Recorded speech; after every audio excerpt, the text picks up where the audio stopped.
All right, good evening, everybody. It is Monday, November 21st, 2022.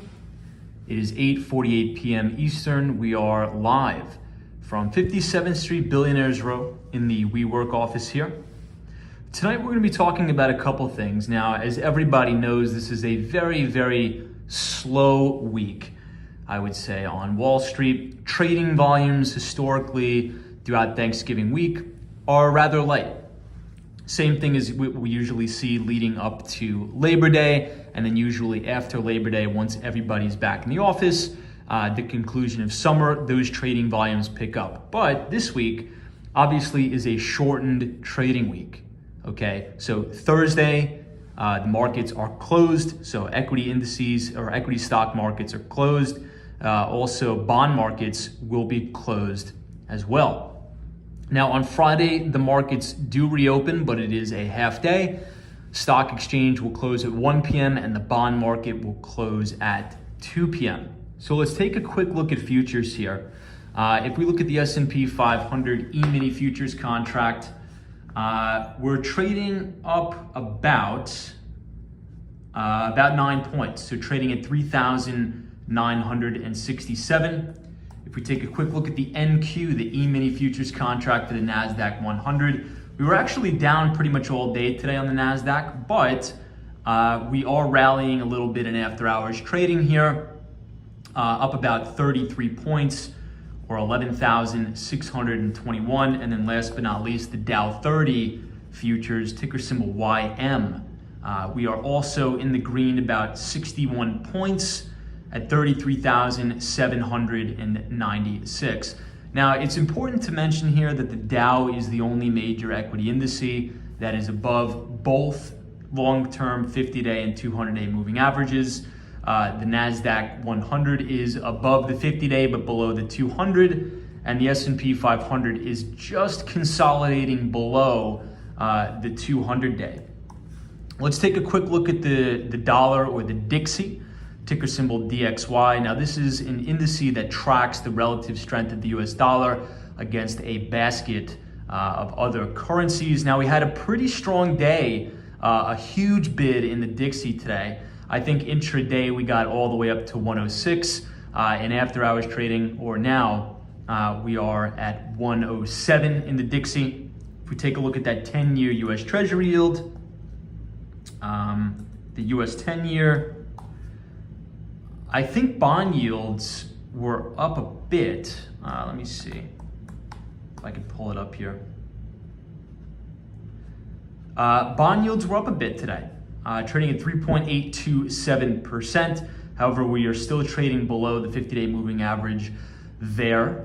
That's all I got for you guys. Today we are going to be talking about some CEOs. Obviously, Disney has a new CEO now. Bob Iger is back at the wheel after he left the company in 2020. He is now back. So we're going to talk about some CEOs that really have changed the game. And I want to really bring up Howard Schultz, because it seems as if every time that Howard Schultz is back in the driver's seat there at Starbucks, it seems like the company really, really turns around and does well. So is there sort of a magic elixir that we can sort of draw from that says, look, the overall benefit of some specific companies really depends solely on the leader, right? And it seems as if overwhelmingly on Wall Street, it was greeted with open arms now that Bob Iger is back in the driver's seat. The stock was up almost 7% today, just off of that news alone, okay? No real change in fundamentals, no real change in forward guidance or anything like that, just based upon the fact that Bob Iger is named CEO again. Stock is up 7%. We're going to also talk about the XLE. We're going to talk about the energy sector. We're going to talk about Zoom Video, ticker symbol ZM, did report earnings today. They guided lower as expected. Stock's down 7% after hours. So let me put away my laptop and we will get started. Hopefully everybody had a good start to the week. Let's see who we have in the chat. I see my good friend Sanjib is here. Vinny Castellanos says, good evening, Tom. Good to see you, Vinny, as always. Thank you for being here. NYC says lots of news this evening. Yeah, I mean, this week on Wall Street, even though we have a lot of corporate earnings, volumes tend to be very, very low for obvious reasons. Usually people tend to take off the majority of the week for the Thanksgiving holiday. I see my good friend Jonathan Richards is here. Jeff says good evening from North Carolina. Tom Barry, Fred X. So let's pop in the elevator and I will see here, usually is.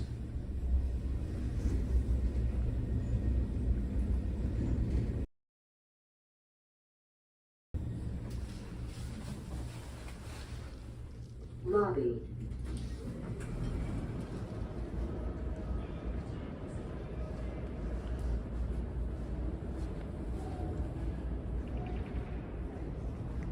All right, so we are now ground floor.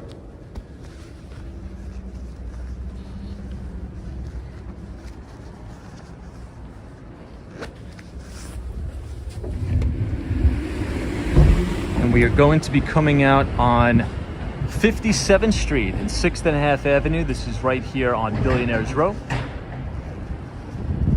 It is a very, very windy and cold night out tonight, so hopefully you guys are bundled up accordingly.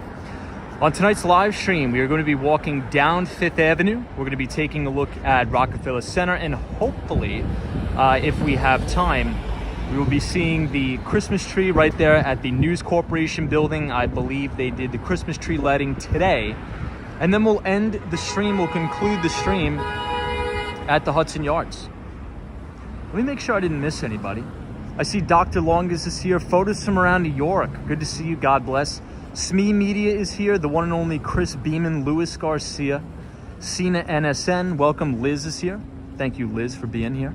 Appreciate it. Vonda Howard, Austin City Limits, Paul Greenwell. Juan Jose is here. Says, hey, guys. Good to see you, Juan. So take a look at the Steinway building here. Beautiful addition to Billionaires Row. Vinny Castellano, welcome. Zozo Bob says oil got down to $76 a barrel today. That's a really good observation there, Bob. And I wanted to talk about that. That's one of the things that we're going to be talking about today on the live stream, because we've been sort of watching this divergence very closely. And what I'm talking about is this. If you look at the XLE, and we've been talking about this pretty much all week and last week, the XLE, which is the Spiders ETF that tracks the energy sector, so very, very oil and gas heavy, has been doing really well, trading near 52-week highs. Obviously, the stocks within that ETF are doing really well as it relates to a corporate earnings standpoint, absolutely blowing it out of the water. But to Bob's point, we're seeing a little bit of a divergence here between crude oil. So if you take a look at light sweet crude futures today, talk about a massive move. I mean, a really, really big move today. I think we got all the way down to about $75 a barrel. But we've since rallied all the way back to about $80. So if you guys have tradingview.com and you want to see it a little bit more visual, just go to tradingview.com, flip over to the futures tab, and then you could look at the ticker symbol CL. But here we have the beautiful Essex House building. And then you have 157, which also doubles as the Park Hyatt Hotel. And then right next to it to the left, you see Central Park Tower, which is one of the newest additions to Billionaires Row. Hey, Jewel Morris here. Good to see you. Hey, I finally responded to your email. I apologize for that. So if anybody has sent me an email over the past couple weeks, I have responded. I took some time today. I carved out maybe like 1 or 2 hours out of the day. I needed to, catch up on my email, so I apologize for the tardiness in that. Please forgive me. Lena Sandoval is here, says, hey, Tom, good to see you. Amar says, hey, Tom, did you catch the World Cup game today between the USA and Wales? I did. So I was in and out. a little bit. I didn't get to see the entire thing, but I watched some of the highlights.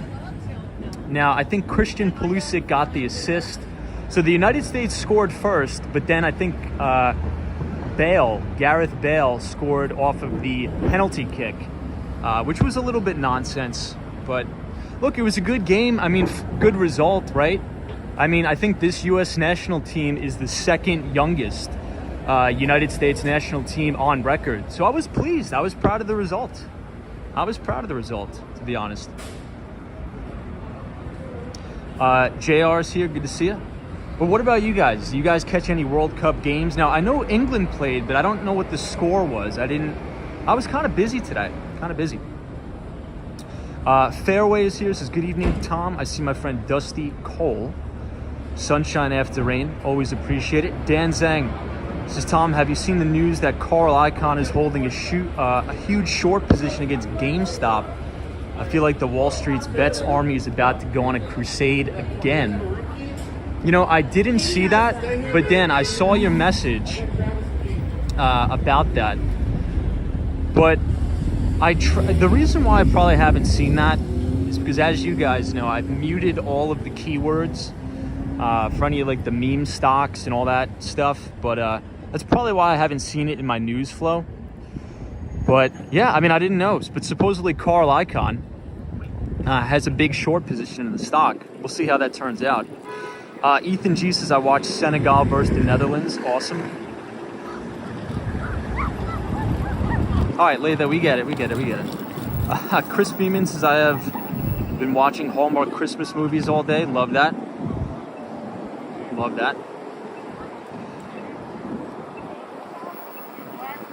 The RT440 says, hey, Tom, happy Monday to you. Thank you so much. Appreciate it. Now, I first want to start off, I want to get everybody's opinion on something, because we took, I think it was maybe about a month ago, when Howard Schultz, the CEO of Starbucks,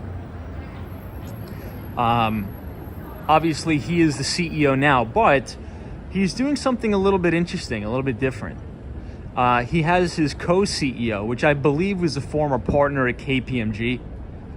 I think. I'm not sure too much about it, but essentially he's doing like an apprenticeship program with the new CEO, in which case Howard Schultz will be essentially, for the first year, showing him the ropes, showing him exactly how he does things and operates the business. And the reason why I bring this up is because it seems like there's some companies out here, not all, but some companies, for whatever reason, that seems as if they can only operate efficiently and functionally under one guy. Does anybody notice that, or girl? So we had some breaking news on the street coming out of Disney. So Bob Iger is now once again the CEO of Disney. Now, the market absolutely loved that news. Disney traded up 7%, I think like 6, maybe 6.25, but around 7% on the day. It closed up based upon that news alone. And it seems as if there's companies out there, the first one that pops into my head is Starbucks with Howard Schultz, that almost every time that there's another CEO, it's just never really the same. Now, this isn't to take away the amazing accomplishments that the former CEO of Starbucks, which was Kevin Johnson, he was actually an executive at Microsoft. You know, he was really the pioneer of bringing and building out the mobile order and pay systems at Starbucks from a technologist perspective.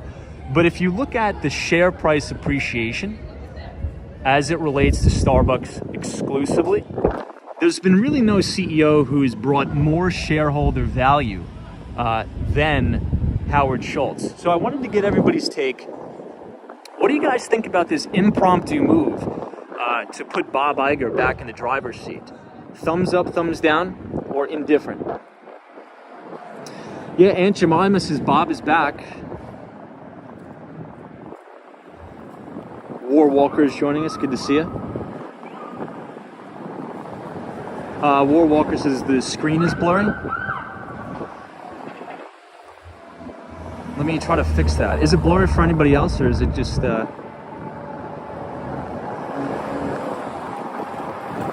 to fix it.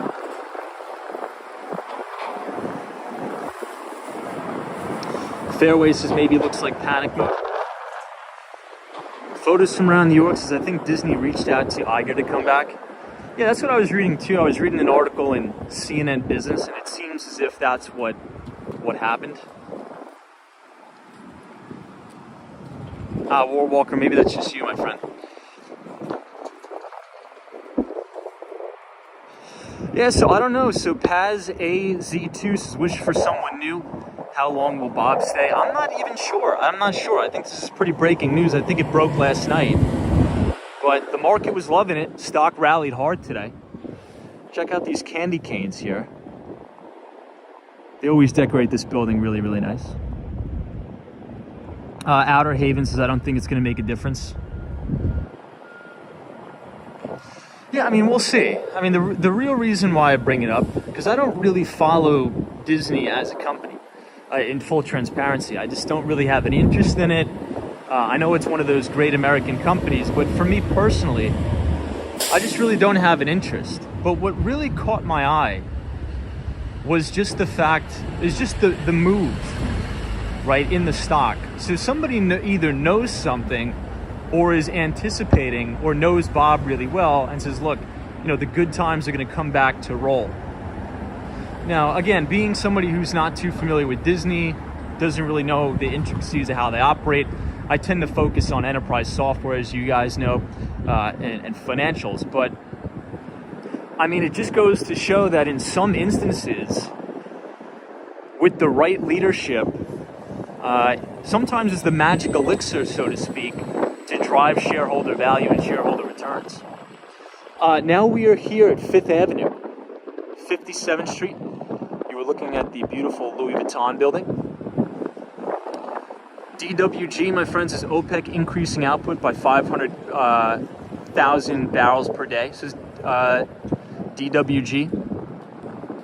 Yeah, DWG, we were just talking about the crazy move in crude oil today. I'm not sure if you were watching the futures, but an insane intraday swing there.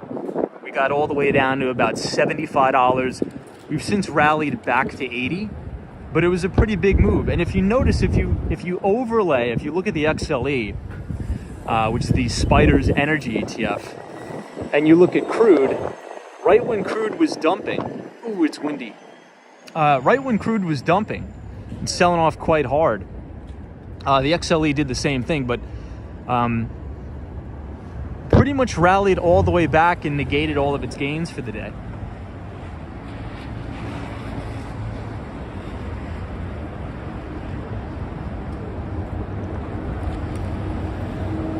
Okay, Steph UH says I have a 2-year contract. Love that.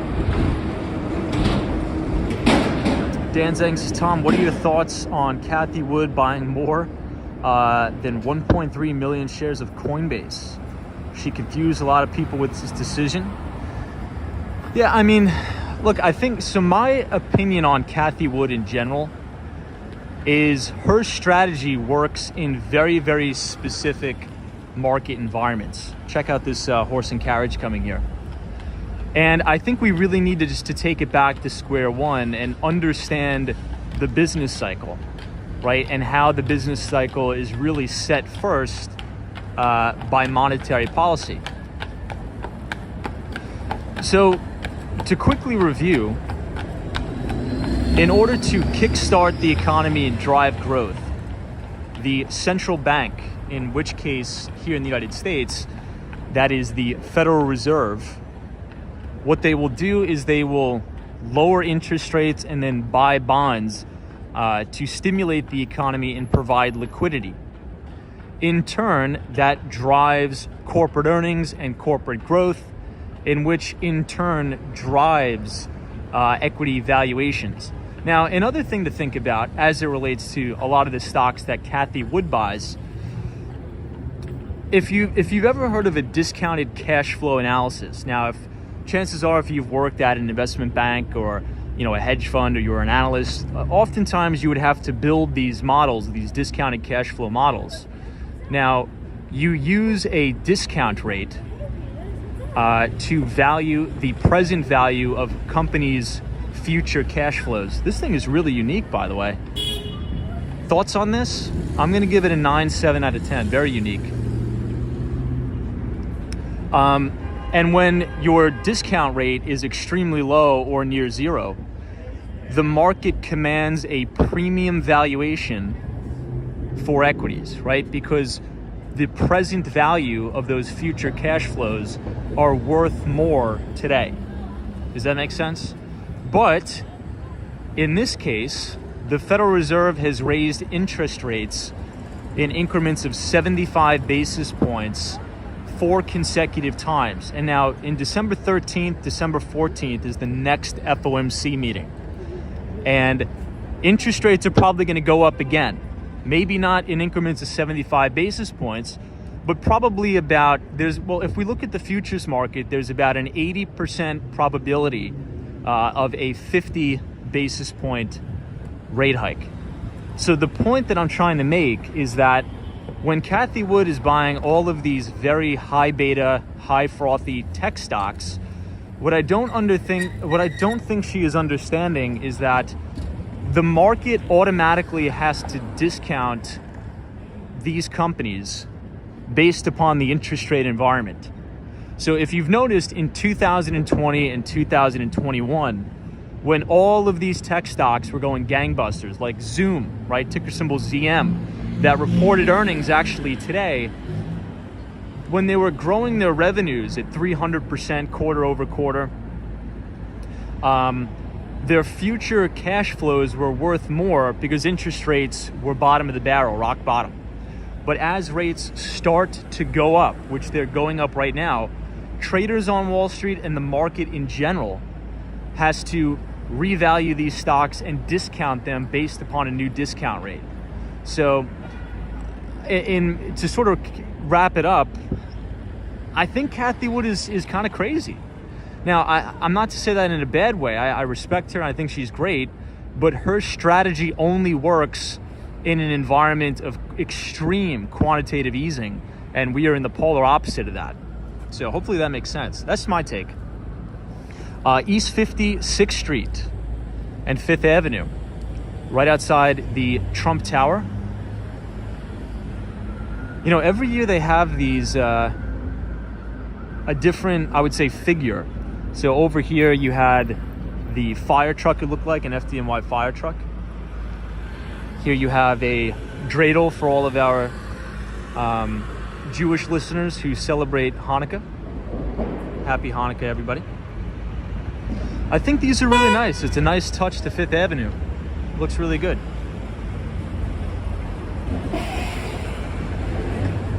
I'll give you guys a shot from the other angle. I think we're going to see a lot of these as we walk down 5th Avenue. Yeah, Fairway says Cathie Wood is simply a gambler.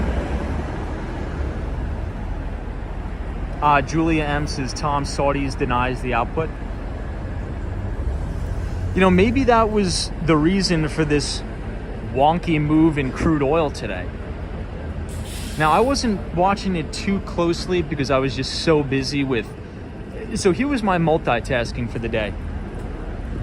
Oh, it's a beautiful dog.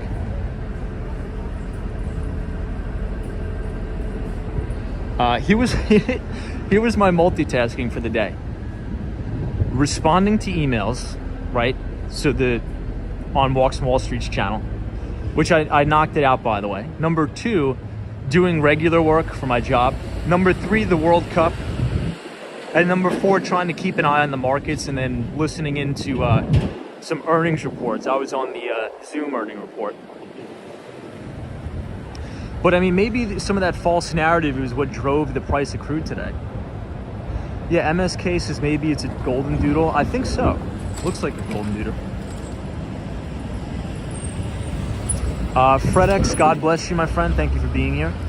Ed T says 5 years from now, Cathie might be a genius again. Yeah, Ed, I think you're actually right. Now, there's an old saying on Wall Street as we look at the beautiful St. Regis Hotel. The old saying is, you can be right, but your timing can be off. Has anybody heard that? You can be right, but your timing can be off. Now, here's the thing. A lot of the stocks that Kathy Wood buys in her ARC Innovation ETF, especially a lot of them in her biotechnology sector, right? Like Invitae Pharmaceuticals and all these other very, very small biotech stocks. I'm not saying that these are bad companies, right? Many of these very, I would say, speculative biotech stocks that she's been buying, I think they're actually going to do a lot of good in the world. I'm saying that not sarcastically. I'm serious. If you look at all the new advancements in, CRISPR gene editing, I truly believe within 10 years, that is going to lead to cures for some major diseases. Not just treatments, but actual cures. But I think your timing can be off. And if you're buying these stocks, the golden rule of Wall Street is losers average losers. I think a famous trader by the name of Paul Tudor Jones coined that phrase, that losers average losers. You never want to double down on your losers. You want to cut them and kick them to the curb and double down on your winners. So, Ed makes a good point. Ed T makes a good point that look, in 5 years from now, which would actually coincide with the new business cycle, by the way, maybe a whole new cycle of quantitative easing, maybe these stocks will go up again. Maybe they won't. I think much of them will go out of business. I think many of these stocks will go out of business altogether, but all right, this is the Coach store here on Fifth Avenue. It's looking really, really nice, lit up in the classic white. Very nice holiday displays. A little bit later in the live stream, everybody, we are actually going to be walking to the News Corporation building, which obviously owns Fox News, Investors Business Daily, Wall Street Journal, and Barron's. I believe they had their Christmas tree lighting today, so it's going to look really nice. So we'll check it out. Is that a T-Rex made out of shopping bags? Oh, I gotta check this out. You guys know I'm like a squirrel with my attention span. Look at that. So I think they made a T-Rex out of shopping bags here. Or whatever you call them, handbags? How unique is that? 10 out of 10 on the creativity scale there.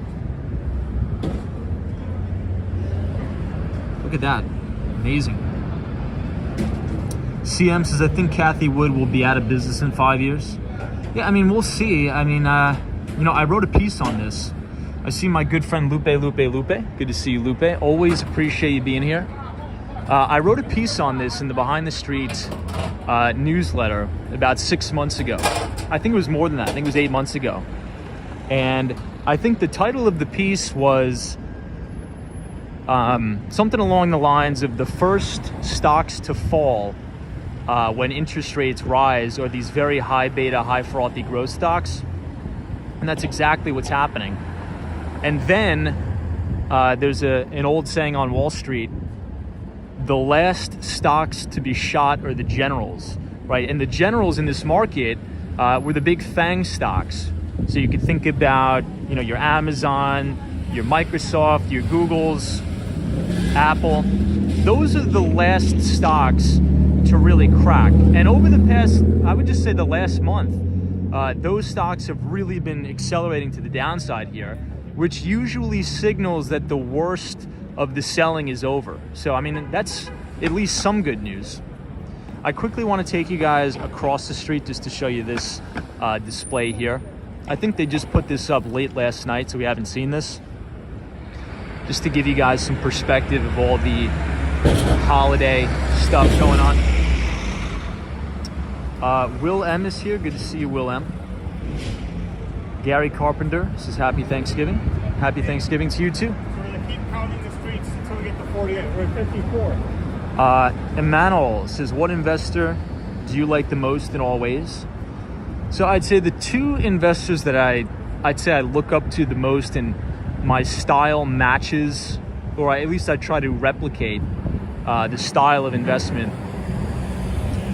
would be number one, Paul Tudor Jones, right, PTJ. And then number two would be Stanley Druckenmiller. And I think we could probably say unanimously that Stanley Druckenmiller has the best track record, or one of the best track records on Wall Street, right? I think it's undeniable. And his story is really, really amazing too. Now, there's an interesting, I don't really want to call it a documentary, because it's really not. It's like a mini series on YouTube. If you type in the history of Paul Tudor Jones on YouTube, you'll see it. And his story about how he sort of failed his way to success is kind of remarkable. So I would say Paul Tudor Jones and Stanley Druckenmiller are my two favorite. And Bill O'Neill and William J. O'Neill, obviously, which is the founder of Investors Business Daily.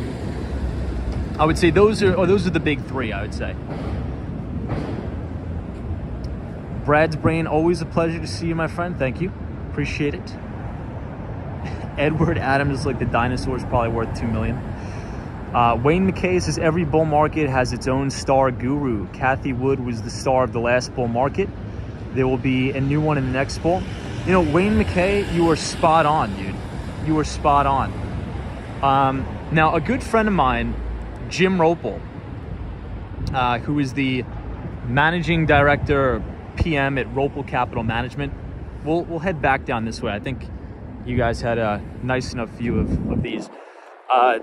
So he's the founder of Ropel Capital Management. He said the same exact thing to me.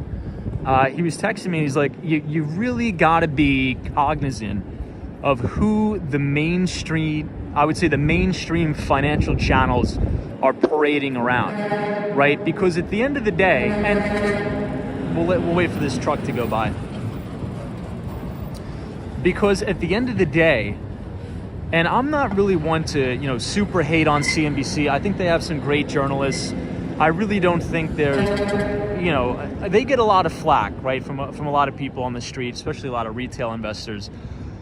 But at the end of the day, I think you have to take the responsibility on yourself and understand how media works, if that makes sense, right? Because if you have a PM or a money manager on the street that's shooting lights out, right, and has a really, really good track record or return that year, well, who do you think they're going to parade around on CNBC, right? Or you think they're going to parade around Peter Schiff? No, they're going to parade around the person who's shooting lights out at the time. And that's really with anything, right? I mean, if the Yankees had an undefeated season, you would see Yankees all over SportsCenter. I don't even know if SportsCenter's still around anymore. But I think you get the picture, right? So the problem is, here's where you have a little bit of, I would say, a problem. We were right outside of the Microsoft store. How they got that car on the second floor, I do not know how. But we're going to check it out now. So the problem is, all throughout the pandemic, and I would say about halfway through 2021, right up through the euphoric rise of all of these very high beta growth stocks, Cathie Wood was on CNBC every day, talking about innovative growth, talking about its new paradigm. And since it was the pandemic, the only person who retail investors listened to was people like Cathie Wood, or growth stock managers in general. But the problem is, right, and Cathie Wood has an ETF, so there's rules and regulations where you sort of have to buy, right? But if you're a long-short portfolio manager, like I know a lot of long-short growth stock portfolio managers that absolutely had monumental years in 2020 and 2021, where they made, 300%, 500%, but they kept those earnings, right? They kept those gains because they deployed extreme risk management. And on CNBC and all these mainstream financial channels, they don't really highlight risk management parameters, right? It's all about, which stock you're buying and why you're buying it, right? So I think it may give sort of retail investors a little bit of a skewed perception of reality. And that was my concern going into last year. Everybody, check out how beautiful and stunning the St. Thomas Church looks here. I never get tired of looking at the architecture.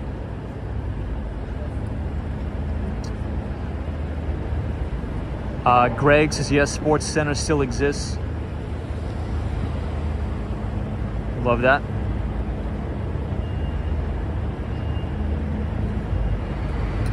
Brad's Brain says, BTC question. If Bitcoin is below cost of mining, does it fall to zero? No, it does not. Or does current supply maintain value? So, Brad's Brain.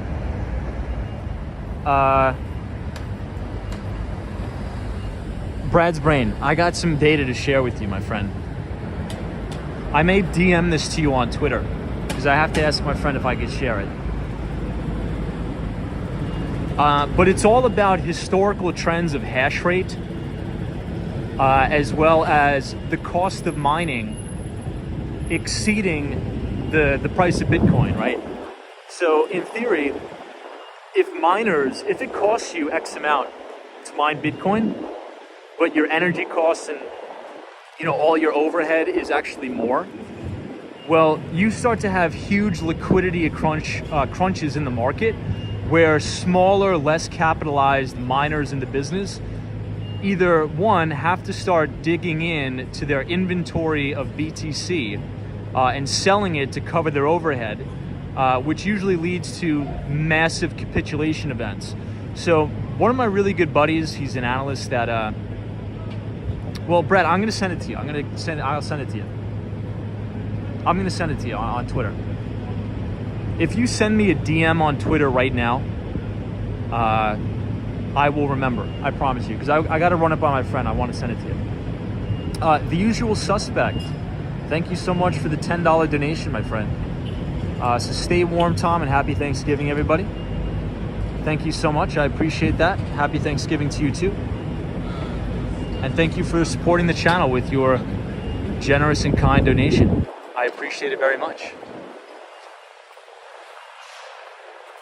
But in general, usually throughout the history of Bitcoin, the more, I would say, well-capitalized miners tend to either acquire the assets for pennies on the dollar from miners that really can't make it.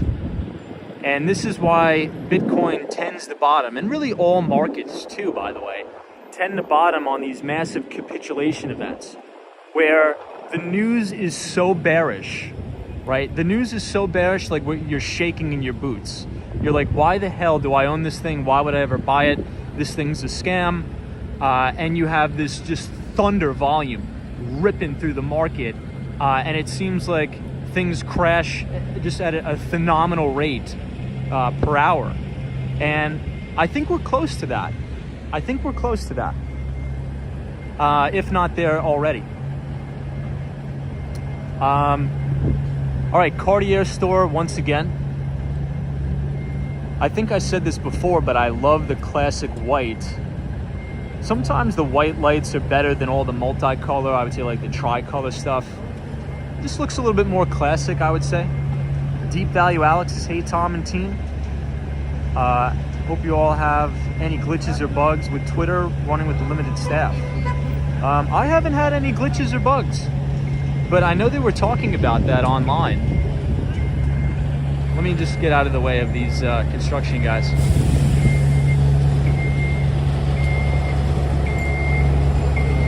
Bruce Wayne says classic and classy. I agree.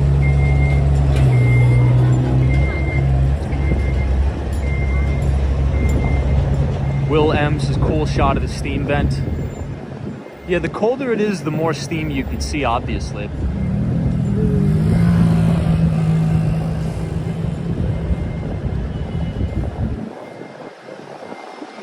The Wires here, welcome. Michael Joseph says ARK is up 14% since inception. In 2014, and SPY got you way more return if you just bought the index outright. Yeah, I mean, Michael Joseph makes a good point. So in many cases, many cases, and I want to recommend a book because it's getting towards the holiday season, and maybe you want to buy, your friends or something like that, significant other, a book for the holidays, for Christmas. And this sort of ties into what Michael Joseph's statement was, right? So all of these fancy schmancy, you know, flixy tricksy nonsense. I shouldn't say nonsense. I take that back. You know, ETFs that market, let's say, for example, you know, ESG, which is nonsense, by the way. I will be firm on that. And really market anything else that come with egregious management fees. Historical trends show that if you just buy the broader stock market indice, which is the S&P 500, the Dow, or the NASDAQ, right? Specifically the S&P 500, you're better off just buying the indice outright. Because if you buy an ETF, for example, if you look at the expense ratio, now I'm not sure what the expense ratio is on Kathy Wood's ARK ETFs. Maybe somebody could drop it in the chat here. But if I had to guess, I think it's probably 1%, right? Now, 1% is, number one, a total ripoff. And just as compound interest works for you, it also works against you, right? So I'll cut right to the chase. The book that I think is very, very good to read in relation to indexing is a book called Common Sense Investing by Jack Bogle. Now, Jack, or John Bogle, was the founder and CEO of the Vanguard Group. I would assume many of you know Vanguard. Jack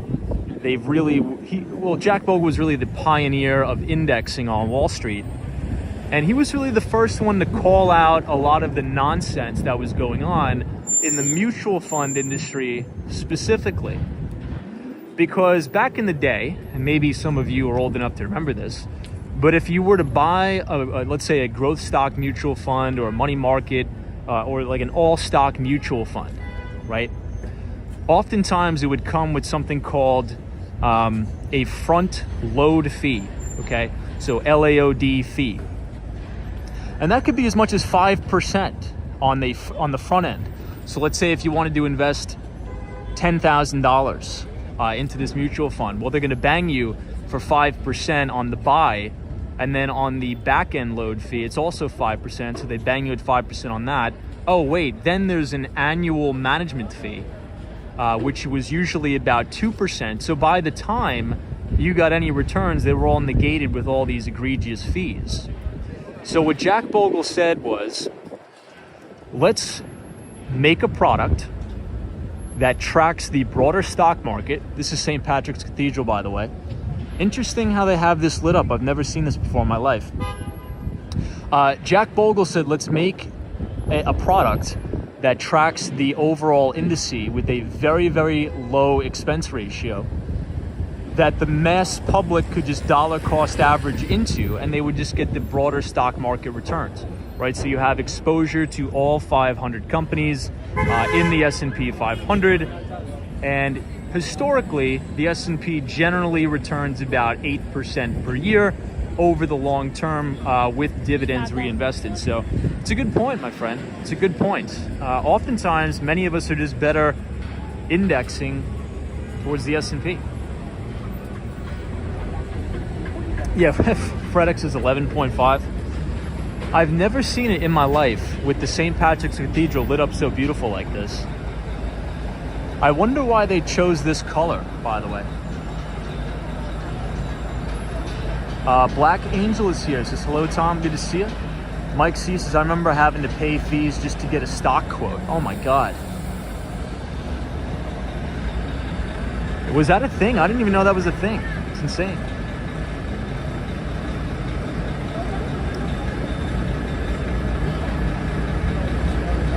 Yeah, Leah says the front load fees were ridiculous.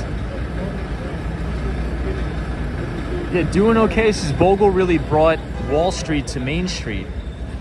And if you read the book, the little book of Common Sense Investing, and there's also some very good interviews on YouTube for obvious reasons, right? There was a ton of money managers on Wall Street that were really sort of being abrasive to this idea, because just like with anything, when you have a very disruptive product that's going to take money out of the hands of a lot of these portfolio managers, they're not just going to keel over and give it up easily, right? You know, back in the day, you could be a mutual fund manager raking in an egregious amount of management fees. But then if you have someone like Vanguard come in and drops the fees below 1%, well, it's either you have to adapt to that and lower your fees, or you're going to go out of business. You're going to get so many redemptions. Anyway, this is Cole Haan. This is my preferred shoe of choice, by the way. So when I have to suit up for work, this is by far my shoe of choice. Thoughts on Cole Haan? Thumbs up, thumbs down? Thumbs up. Mighty Bull is here. Says greetings to the live chat. What's up, Mighty Bull? Always a pleasure to see you. Thank you for being here. It looks like they're setting up for the Christmas tree lighting ceremony. Look at this. Oh, or the Thanksgiving Day parade, maybe? Interesting.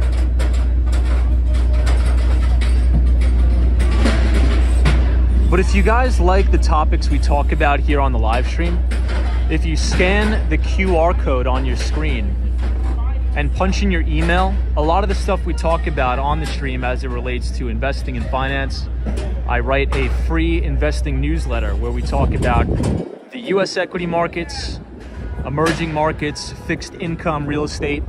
So if you just scan the QR code on your right, punch in your email, you'll receive it absolutely for free. As you have this beautiful view of the Rockefeller Center Christmas tree that I think should be lit up pretty soon, right? Does anybody know what date is the Christmas tree lighting in this thing?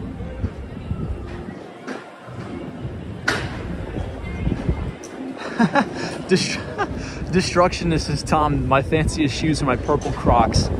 You can close some serious deals in purple Crocs, my friend. I think those are the new deal sleds. Purple Crocs. Love that. Michael Joseph says it looks like it's the musical performances for the tree lighting. I think you're right. I think you're right, because the parade doesn't come down Fifth Avenue. It goes down 6th.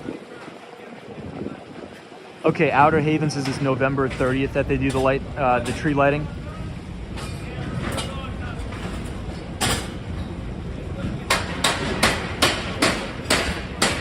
Hey, Kelly Harper is here. Hey, Kelly, good to see you. Happy Monday. Hopefully your shortened week is going well. Stephanie is here. Vivian, welcome.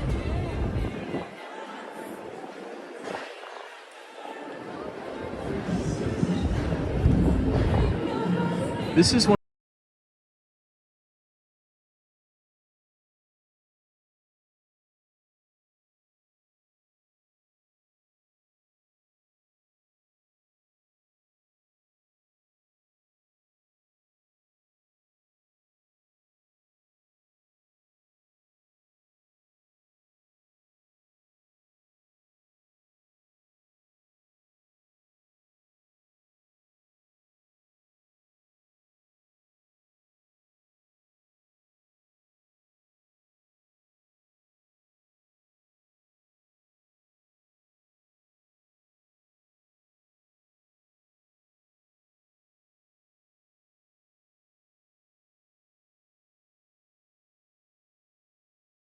Says, what's the author of the book? The author of the book is John or Jack Bogle. So The Little Book of Common Sense Investing by Jack Bogle. Very good. It'll teach you a lot about just basic indexing, not really from an active management standpoint, but more of a passive.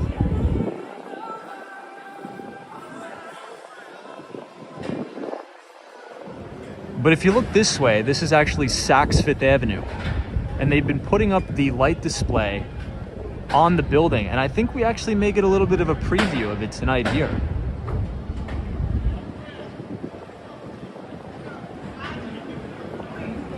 Edgar Joe Jr. is here. Welcome, Edgar. Good to see you.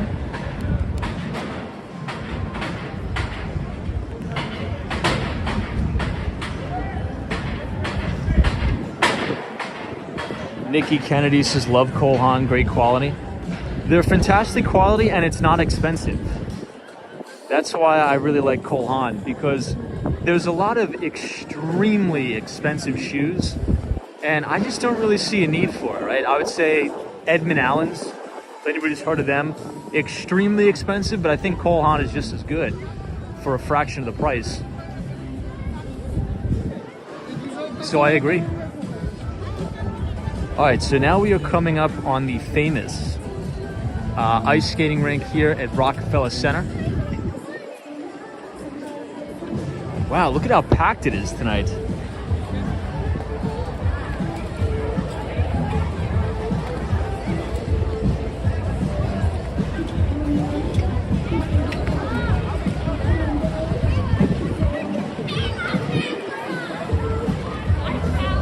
Muzi IZ says, first time visitor, where do you recommend staying? If it's your first time in New York City, I would stay on the Upper West Side of Manhattan. I think you're gonna like it a lot. Oh man, that kid took a... Man. I would recommend staying on the Upper West Side of Manhattan. I think you'd like it a lot. Did anybody see that kid just take a fall, man? That's dangerous. You gotta be careful.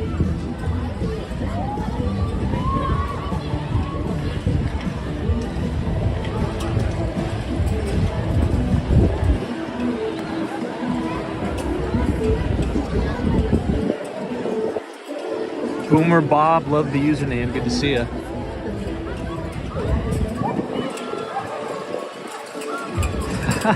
Michael Joseph, yeah, you took the words right out of my mouth.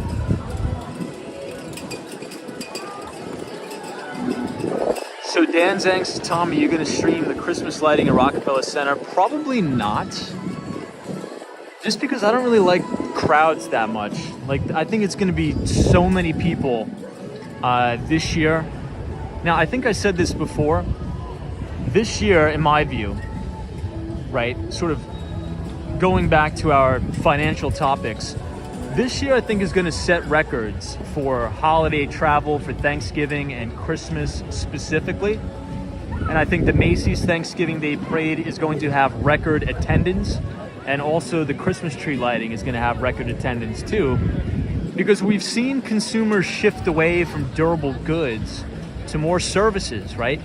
I mean, this is a Monday night for some perspective, and Rockefeller Center is firing on all cylinders. And I think that's just people have COVID fatigue. They've been locked down for 2 years.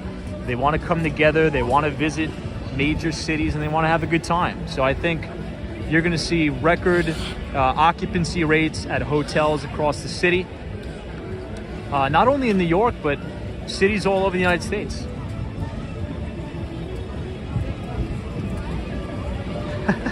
Yeah, Brad's brain says Tom doesn't like crowds but walks around the busiest city on earth nightly.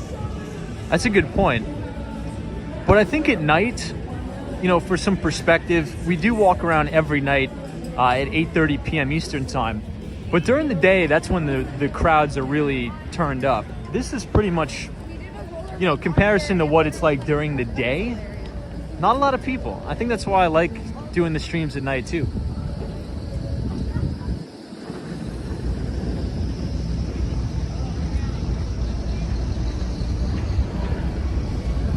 All right, so here we have the tree.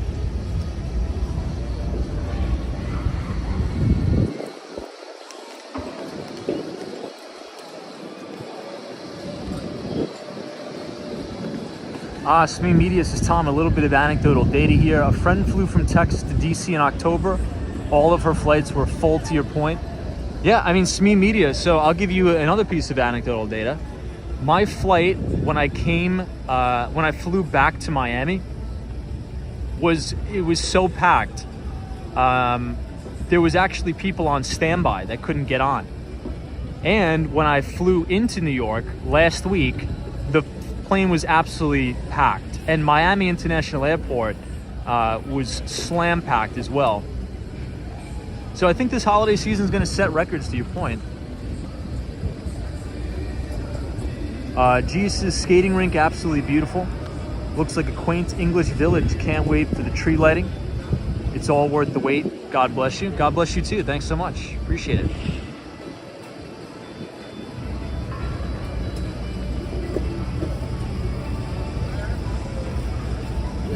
Steamship TV says, appreciate you doing the streams. some of us can experience the city. My pleasure. I'll take you guys around the other side just so you can see what the rink looks like from there.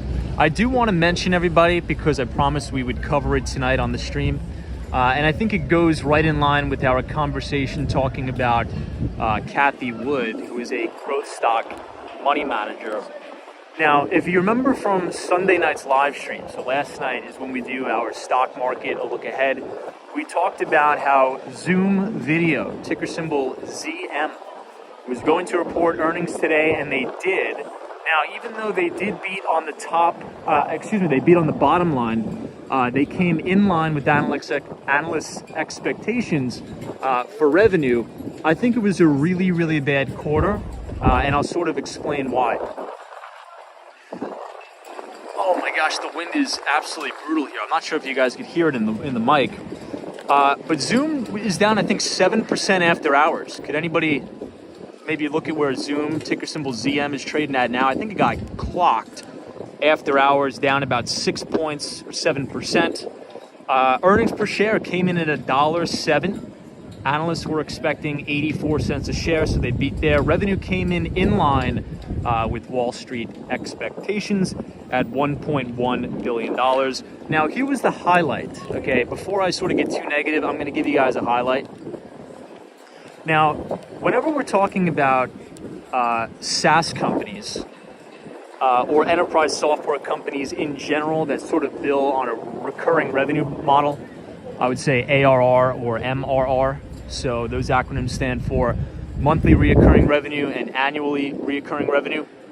One of the main metrics that I like to look for specifically is the user growth in the enterprise space, okay? So chances are, if you work at a software company, in sales specifically, one of the key metrics, or I would say the hierarchy of that environment, is something like this. And I've explained it before, but I think it's appropriate to quickly review again, especially because there's a lot of people that want to break into enterprise software sales and tech sales here. So you first have your small to medium-sized business sales, or SMB. Then you have your mid-market sales. So obviously, when you're in SMB sales, you're selling into very, very small mom and pop shops.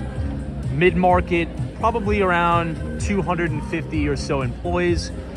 But the real moneymaker, especially from a compensation standpoint to the employee and to the business in general, is enterprise sales, right? So you could think about Fortune 500, Global 2000 customers.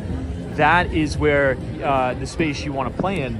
So Zoom Video actually now has 209,300 enterprise customers. That is up from 204,000 last year. So they are growing their user base. But I think the reason why the stock has had such a negative effect or reaction to earnings is because the vast majority of growth is already baked into the cake, if that makes sense. So during COVID, you probably had about 5 years of pull forward. If anybody remembers, they were pulling quarters where they were doing 500% revenue growth in a quarter, 500% earnings growth in a quarter. That's all baked into the cake, and we've been seeing ridiculous amount of deceleration in earnings and in revenue.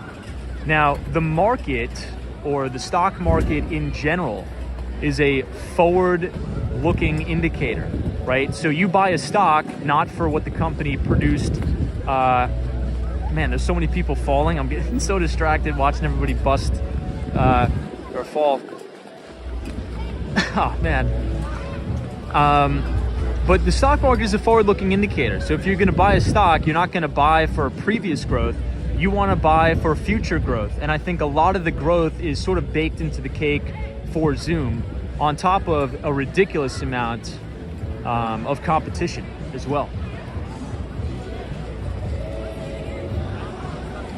Big Talk is here. Good to see you, my friend. Welcome.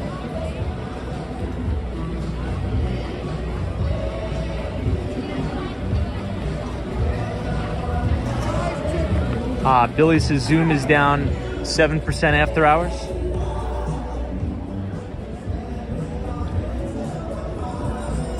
Yeah, Western Mass Dave is like, I'm cracking up over those Penguins. All right, let's go up and out here, and let's go back to Radio City Music Hall, because we have to somehow tonight make it all the way to Hudson Yards. We'll see if that's going to be possible. Yeah, Michael Joseph, it's good to see that Disney got their old CEO back.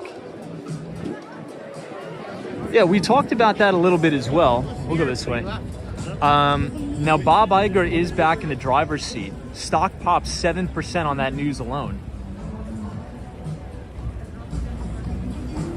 NYC's Zoom video has a lot of precursors that exhibit. Hold on.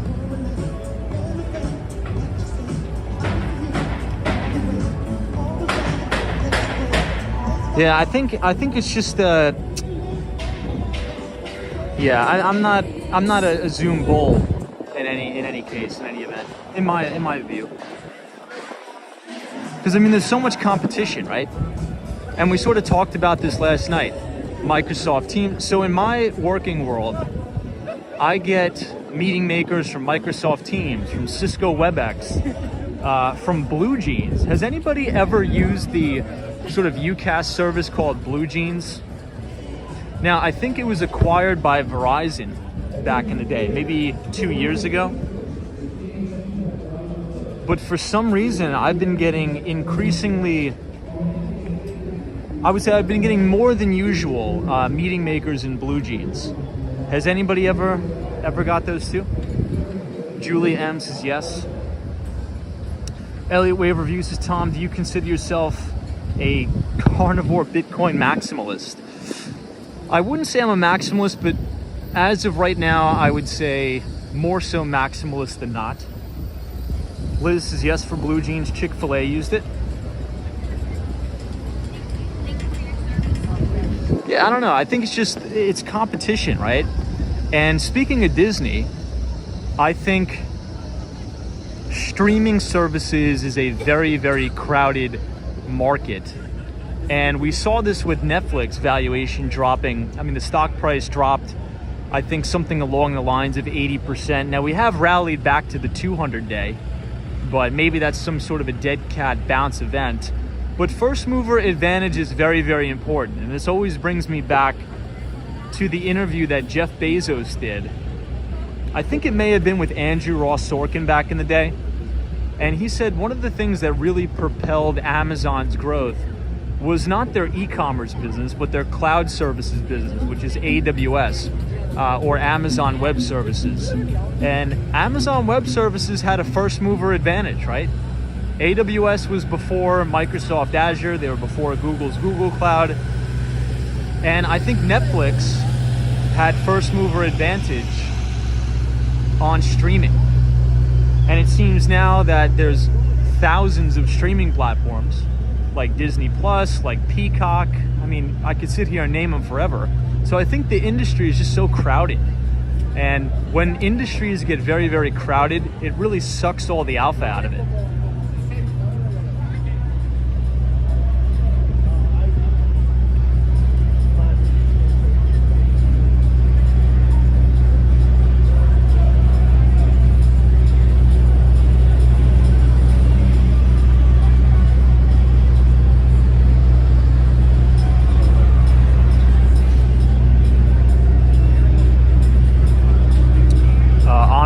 Good to see you. So this is Radio City Music Hall, and I think the Rockettes are just getting out their performance. So this is where they do the Christmas Spectacular here in New York.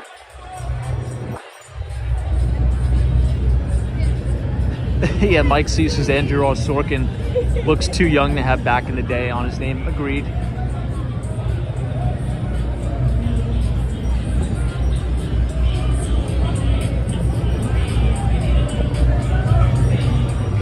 Yeah, Michael Joseph says AWS was by accident. It wasn't even on their radar back in the day.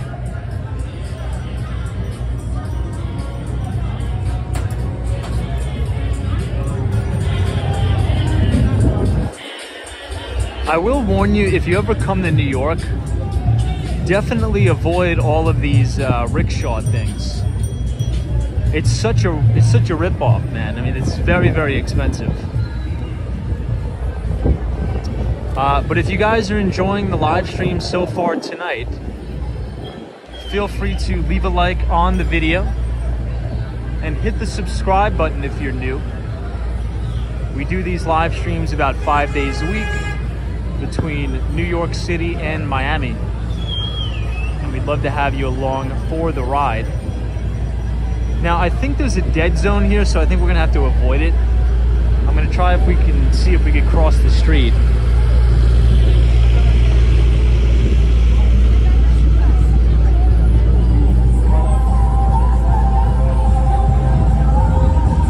Hey, Blue, thank you so much for the donation. I appreciate it very much.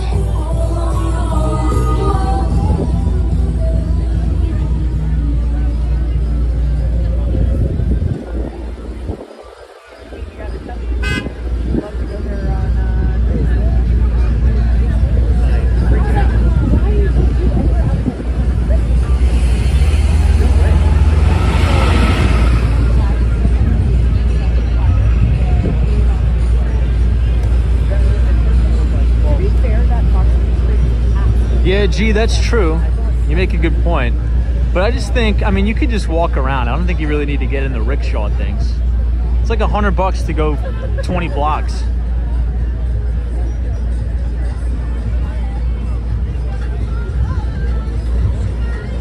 All right, so we're getting closer to the News Corporation building here.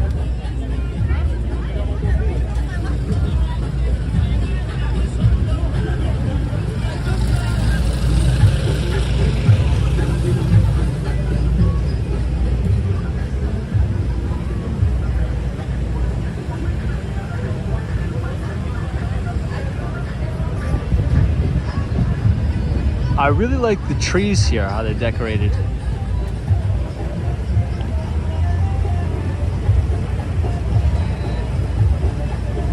Wow, this is a really good shot here. I think because of the lighting from the tree, isn't it?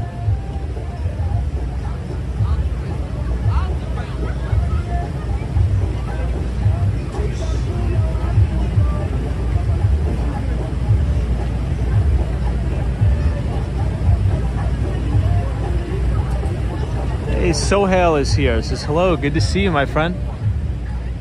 Thank you for joining. Thank you for being here. All right, I'll take you guys across the street. I don't think you've seen this yet.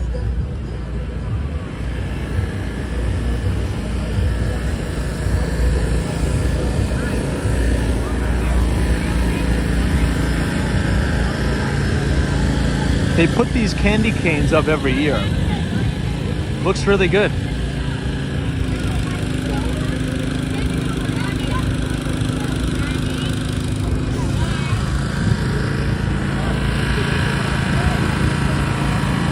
This is the main Christmas tree atop a Radio City Music Hall.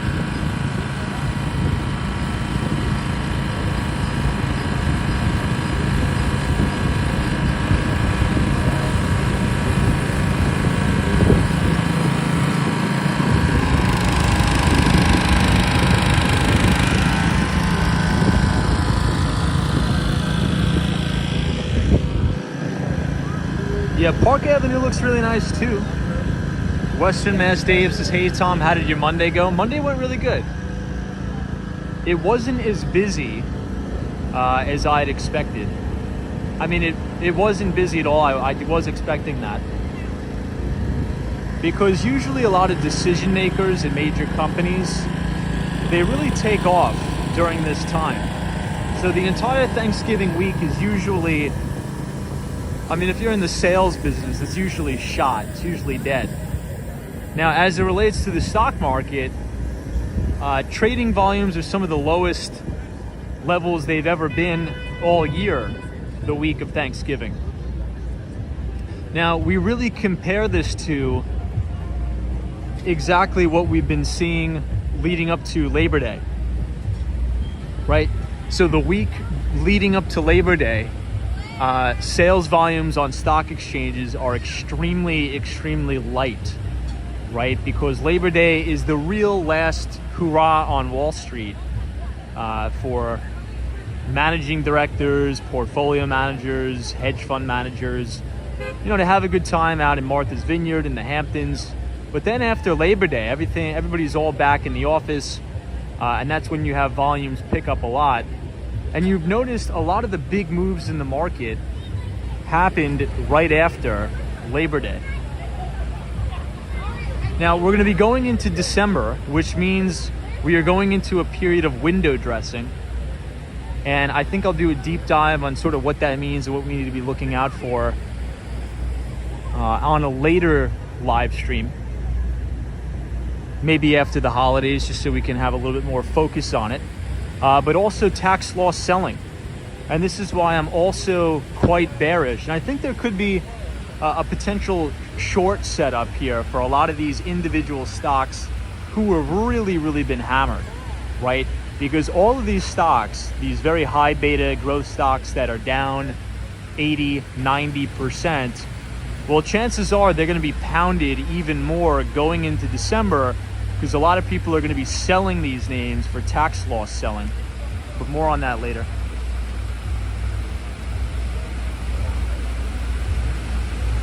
Yi Kim says hello from South Korea. Good to see all of our South Korean viewers. Welcome. Maybe we'll actually go to Koreatown tonight. I think we'll be in the neighborhood.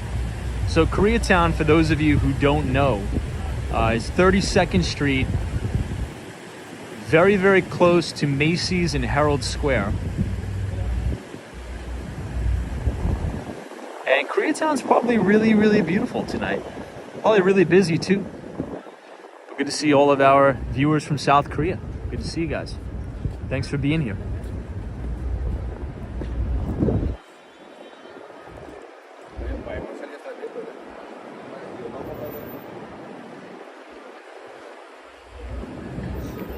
All right, one last look at Radio City, and then we will continue down on our way.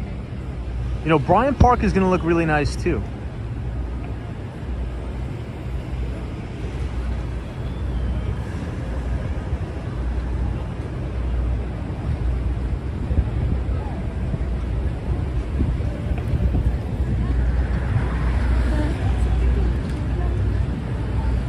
Oh, I think you see these kids over here?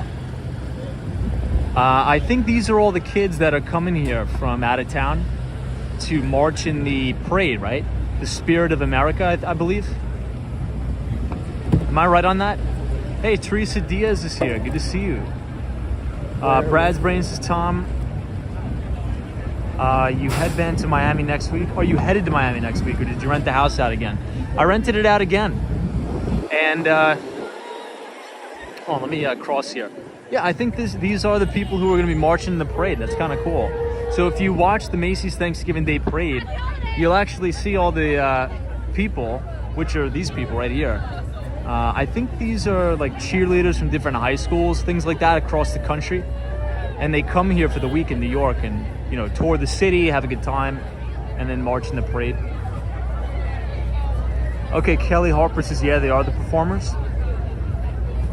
Yeah, I think they all have, it says Spirit of America or something on the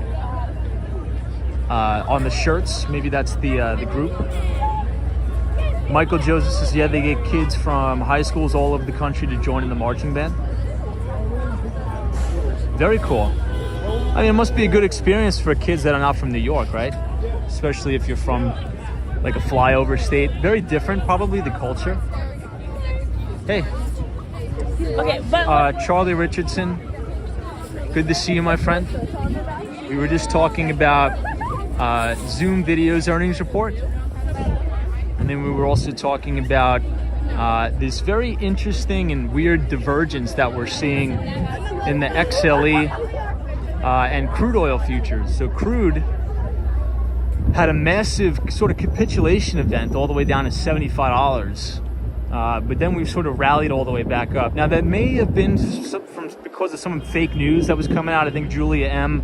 said there was some fake news coming out of OPEC that said they were going to increase production or oil production. And supposedly that's not the case. Supposedly that's not true. But again, I didn't really have too much time to think about it, or to pay attention to it today.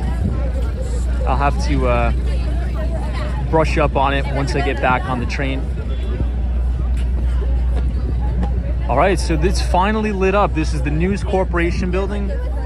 News Corporation is a company that owns Fox News, The Wall Street Journal, Investors Business Daily, and Barron's. So a lot of the news organizations we cover right here on Walks on Wall Street, they are located in this building right here.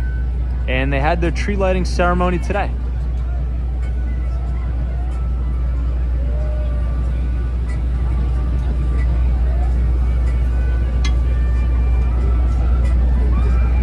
Kevin Ramsey is here. Good evening, Tom and everybody. Hey, Kevin.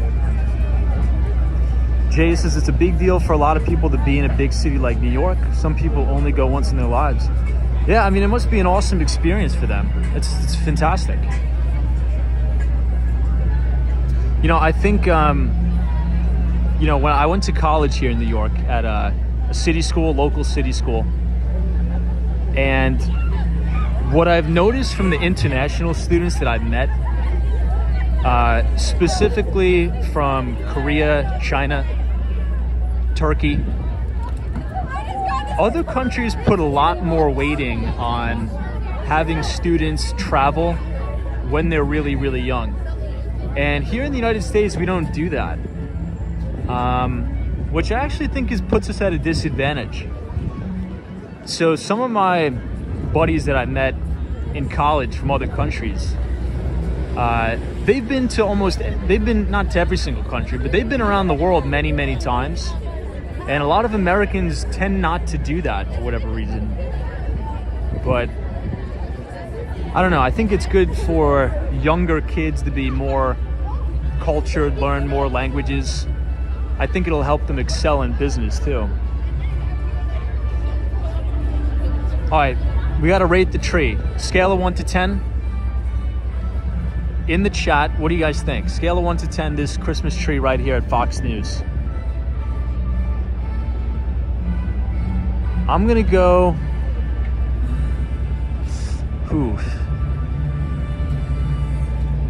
okay, because it's not real, it's -2 points. It's -2 points. I mean, I don't make the rules. That's just what's written in the Walks on Wall Street. I think it's a 7-9. Is that fair? 7-9?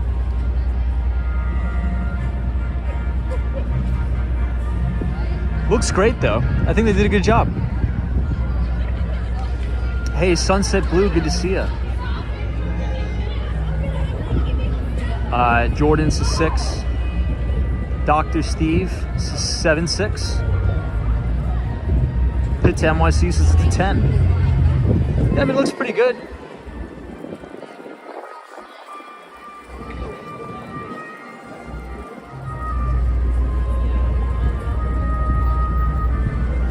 Yeah, no, they need to make it fireproof this year.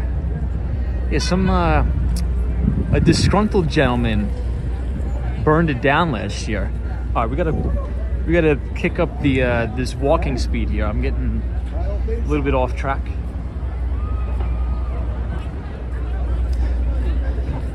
So if you want to see the best Christmas tree in the city by far, it's like not even a competition. It's actually the one down on Wall Street. And I'm not just saying that because the channel name is Walks on Wall Street. They actually do the best job.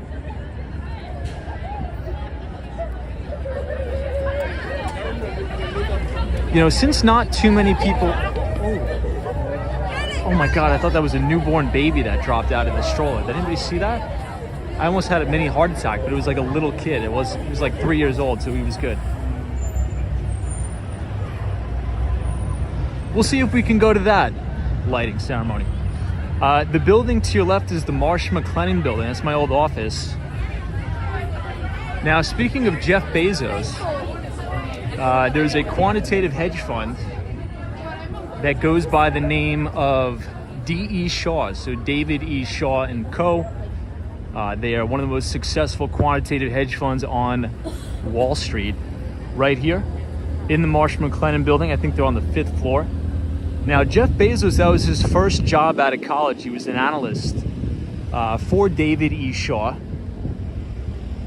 And the story of how Amazon started was Jeff Bezos walked into the office of David Shaw and said, look, I gotta talk to you. Can you meet with me? And David Shaw said, sure, we'll take a walk around Central Park. So Jeff Bezos goes on a walk around Central Park with David Shaw, the hedge fund manager. And he says, I got a really interesting idea. I want to sell books online over the internet. And I want to pursue that. So I think I'm going to quit the job. So David Shaw said, you know, Jeff, I think that's a really good idea for somebody that doesn't already have a really good job. Because Jeff Bezos was probably clearing, you know, back in the day as a hedge fund analyst, he was probably clearing 6 figures, right? As a hedge fund analyst at this quantitative shop. But Jeff Bezos didn't take his advice, and he went on to start Amazon. And I guess you could say the rest is history. But yeah, I always like to tell that story for those of you who don't know. That was Jeff Bezos, one of his first jobs was a hedge fund analyst at that quant shop there. Dark Stars is here, so hello everybody. Good to see you, Dark Stars. Thank you for joining. Now, since then, there's a lot of quantitative hedge funds on Wall Street, market makers. I would say the most famous is Citadel Securities. The CEO is Ken Griffin. He started that hedge fund in his college dorm room at Harvard.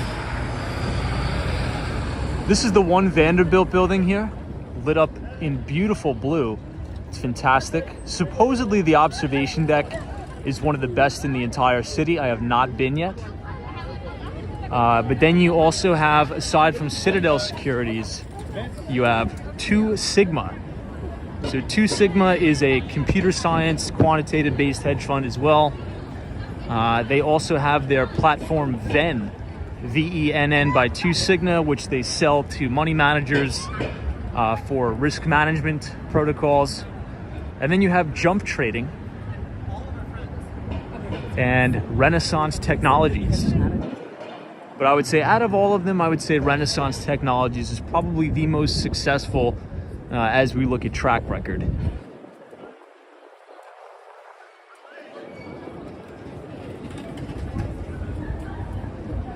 FredEx is One Vanderbilt. It's One Vanderbilt, sticking with blue, I see. This is the Steinway building. And all the way down there you can see the One World Trade Center, but I think the star of the show is right here, the Empire State Building, which is lit up in all of the different colors for the World Cup. I think today was the second day for the World Cup. The United States men's national team played Wales. They tied to a score of 1-1. Great game, by the way. I was watching it in and out at work. Huge soccer fan. And I think this is the second youngest team, the second youngest U.S. men's national team on record. I think Christian Pulisic had a nice assist, and Wales scored off of a BS penalty kick. So I think we had a pretty good result. I'm proud of our result today as Team USA. So 10 out of 10 for Team USA's performance today, even though we didn't get the win. I love it. So I got to put the American flag with the Eagles in the chat.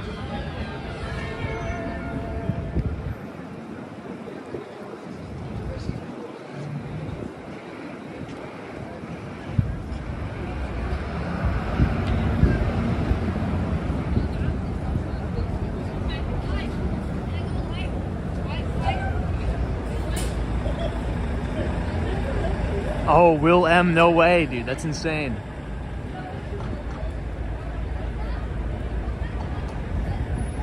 Yeah, so when I get home, I'm going to watch the highlights of the England game. England was playing who? Iran, right? Yeah, I think England played Iran, and then yesterday to kick things off, Ecuador. I think they won 2-0, right? I think they won 2-0. Canada, Charlie Richardson says USA plays England on Friday. Can't wait for that. Maybe we'll live stream that. I think that'd be fun. Maybe we could have like a watch party. I think I would get the channel taken down actually.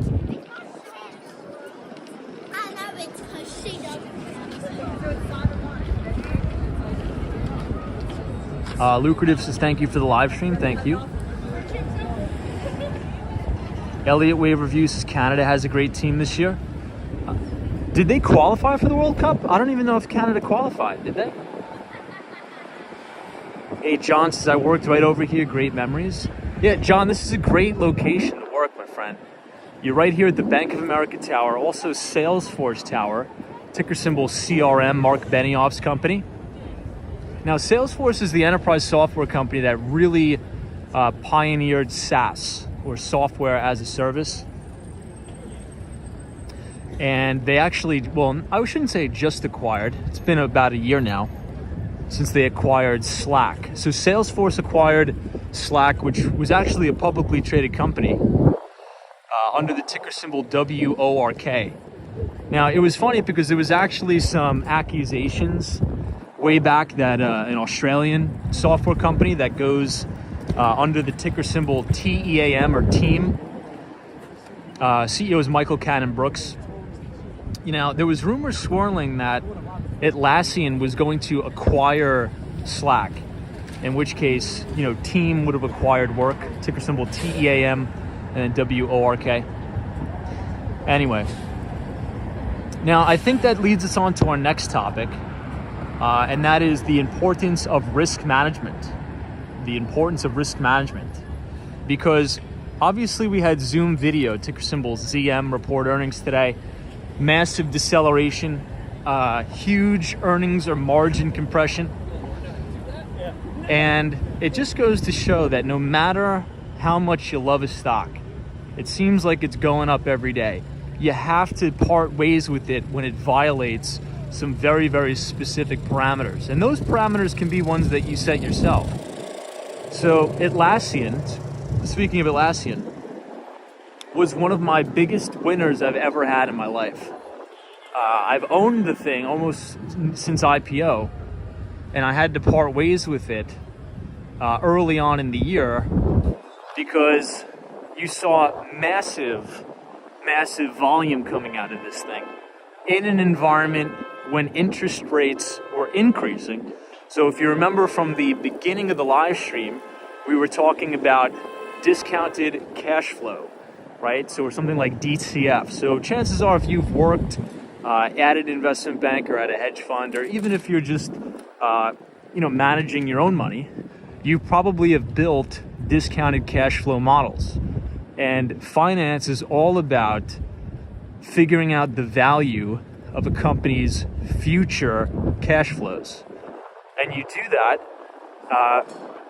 by discounting those cash flows into the future against a discount rate. And as rates go up, the present value of those future cash flows become worth less today. But we've been pretty much about 14 years straight. I'm going to see if we can make a right into Bryant Park. I think it may be closed. This is the $50,000 bathroom. Supposedly this is one of the best bathrooms in the entire city. I think it cost upwards of $50,000 to build. I think more. What am I talking about? I think way more. Let's see if it's closed off. Oh, I think it is. What a bummer. You know, I'm surprised Bryant Park is closed so early during Thanksgiving week. Does anybody know what time it is? Could we just put the time in the chat? Maybe it's just I'm losing track of time. But anyway, so we're coming off an environment over the last 14 years. Interest rates have been held artificially low by central banks. Now, not just in the United States, so they're talking about the Federal Reserve, but global central banks. And this has created an environment of extreme liquidity, or a very, very liquid environment. And when you have interest rates artificially suppressed for a very, very long time, equities command a higher premium. But that all flips on its head and changes when interest rates go up. So it's important that you understand a macro framework. So start from the top down, bottom up, systematic approach to investing, and you need to part ways with your stock when it closes below certain parameters. Okay, it's 10:20 p.m. Thank you so much.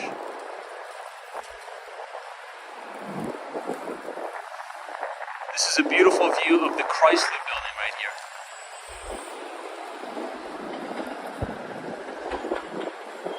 Check out the lights changing at 1 Vanderbilt.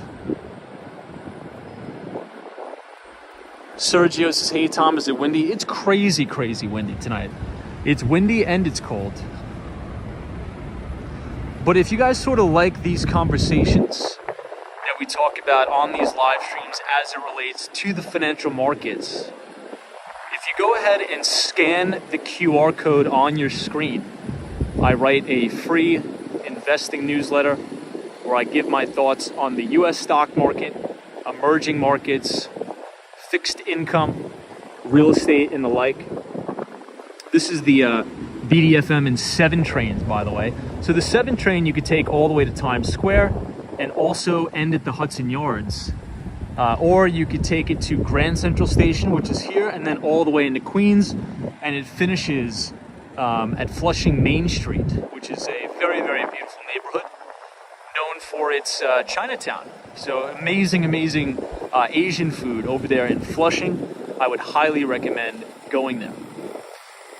But yeah, if you scan the QR code, you'll be signed up for free to read my thoughts on the financial markets. As we pass the Steven Schwartzman building here. Now, Steven Schwartzman was another titan on Wall Street.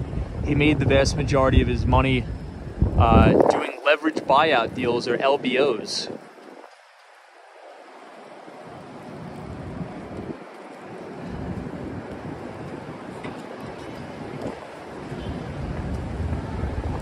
Mark Francis 076, I think that's a great piece of advice.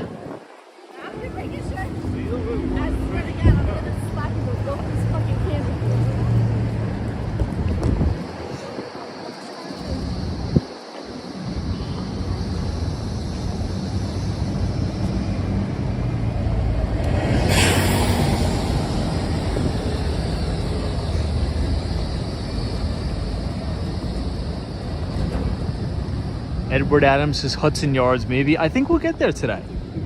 I think we'll make it. Check out the architecture here at the New York Public Library. Beautiful. All right, for some bonus points, you guys get some Walks on Wall Street bonus points. If you could tell me the names of the lions. First one to say the names of the lions gets some special bonus points for tonight. FredX is 11. Love that FredX.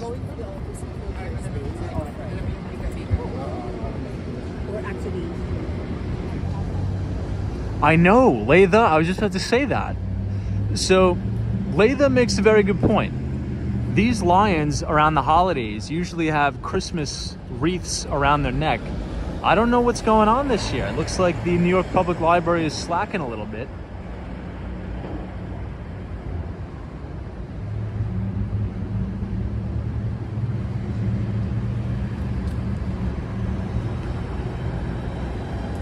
All right, I think we have a lot of new people in the chat, so I'll give you guys a very good piece of, not really advice, but a fun fact about this building right here. So this is the brand new New York Public Library. Now, yes, this is the original one. This is the Steven Schwartzman building, which is absolutely gorgeous inside. But if you are big into finance and you like it a lot, go in this building and take the elevator to the 5th floor. That is the International Business Center, and you could actually use the Bloomberg terminals for free. So Bloomberg terminals, if you want to buy your own, it's going to cost you about $2,500 a month, which is very, very pricey. You probably don't need it anyway, in my opinion. But if you want to use them for free, there's 4 Bloomberg terminals in this building. hardly anybody ever uses it besides me sometimes. So maybe you'll even see me there.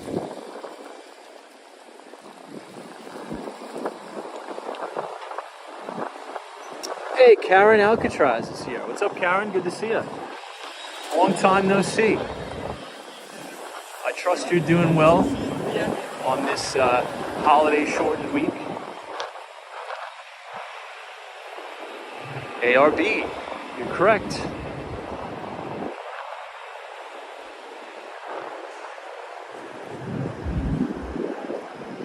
All right, and here's the skyline where we were just at. This is the Salesforce Tower and Bank of America Tower right here.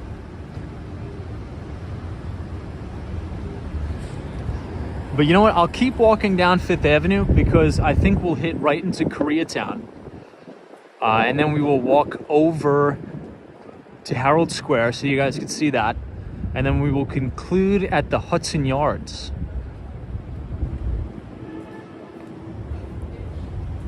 Hey, Ken is here. What's up? Says, what does the Bloomberg terminal do? In my opinion, Ken, honestly, you really don't even need it. With the internet now, everything is publicly available for free.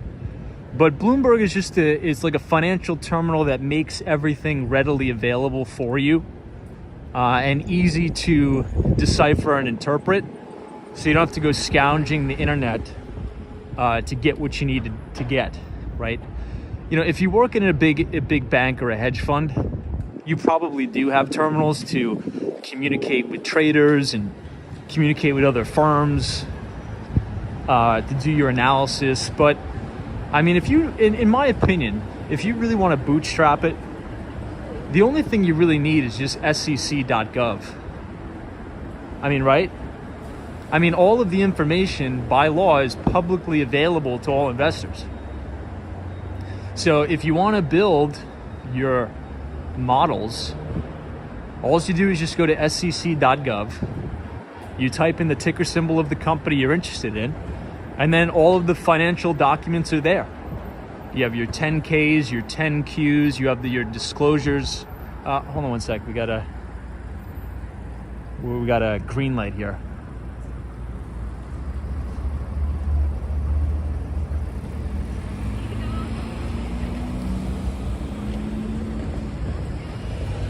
Yeah, so I think in Jess, you really don't need it. Hey, Matt says, hey, Tom, I just got an offer from Citi today. Is it a good company? Yeah. What was the job? What are you doing specifically? Which department? But congratulations, my friend. That's fantastic. Good for you. That's awesome.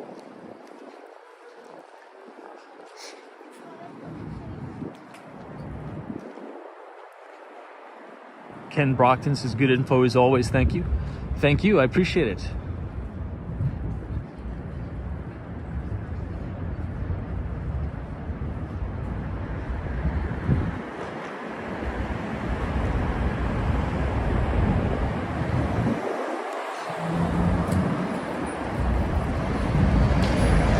Joan K, welcome. Good to see you. Now, I think we just passed the Lord and Taylor building. Does anybody remember that? I've been there a couple times as a kid, but it closed down. But that was, it's a shame that Lord & Taylor closed down. So speaking of the holiday windows, everybody knows that when you walk by Macy's, you see the really, really nice holiday windows. Well, there was a time when Lord & Taylor was around. That was actually one of the main attractions for the New Yorkers in the chat.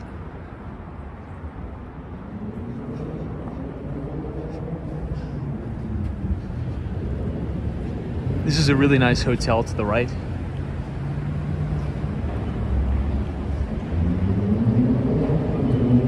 Let me check my battery here. Laura M says, yeah, Tom, I used to shop at Lord & Taylor.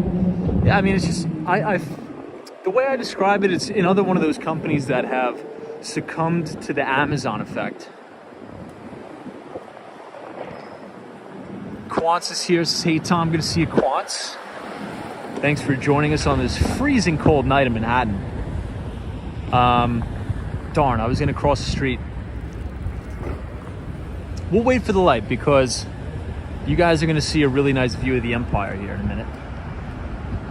Faith finds fashions. As Lord & Taylor was the best holiday windows, it's so sad to see it. Yeah, I mean, it's been closed down for a long, long time now. It's sad. You're right.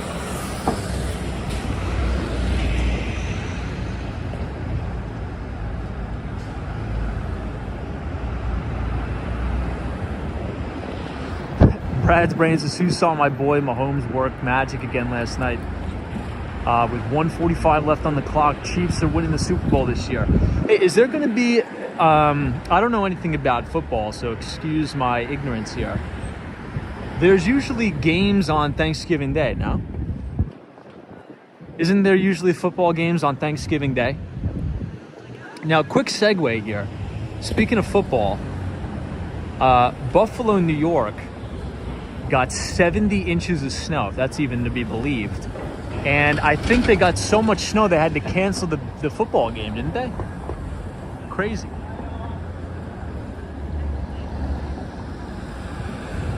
All right, what do you guys think about this view of the Empire here? I think this is one of the best ones you're gonna get. I don't think you can get better than this.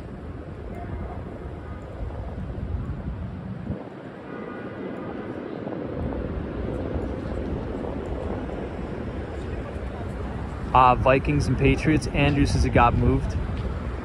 Could you imagine if they played in 70 inches of snow? If you could believe that.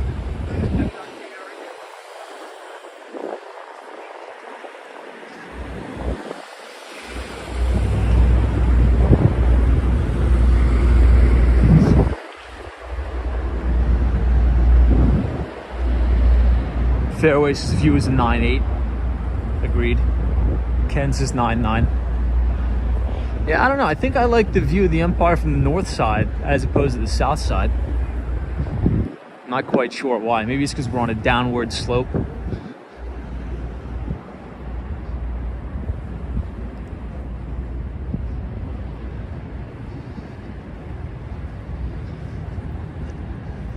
Now, I would say the main piece of economic data that we need to be paying attention to this week, and I briefly talked about it last night. Now, Sunday nights is when we do our stock market outlook stream where we cover day by day the major events on Wall Street. But this week we are actually going to hear from the Census Bureau as they release their new home sales data.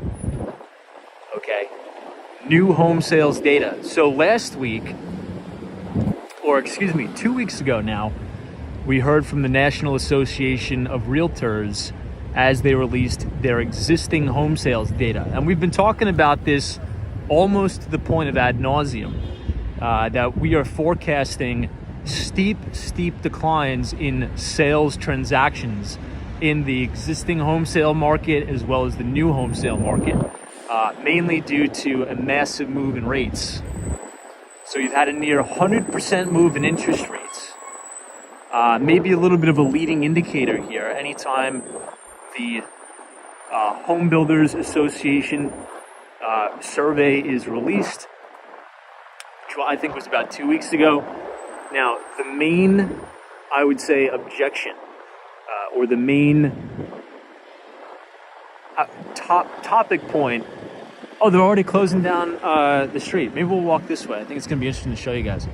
But the main point of conversation between home builders is that they're having to spend more money to not only close new deals, but to keep existing deals from backing out of their contracts. So they're doing anything from paying down points on your mortgage. So chances are, if anybody's bought a house, maybe your mortgage came with points. So let's say you had a 3% fixed rate and then you had 1% in points, which would mean you pay 1% of the entire loan up front, and that is your points. So a lot of these home builders are having to get very creative here just to try to keep people from canceling and reneging on their contracts and to close new deals. So I think you're going to see price cuts, but more specifically, as we get this data from the Census Bureau here, I think you're going to see, just like with the National Association of Home Builders with the existing home sales,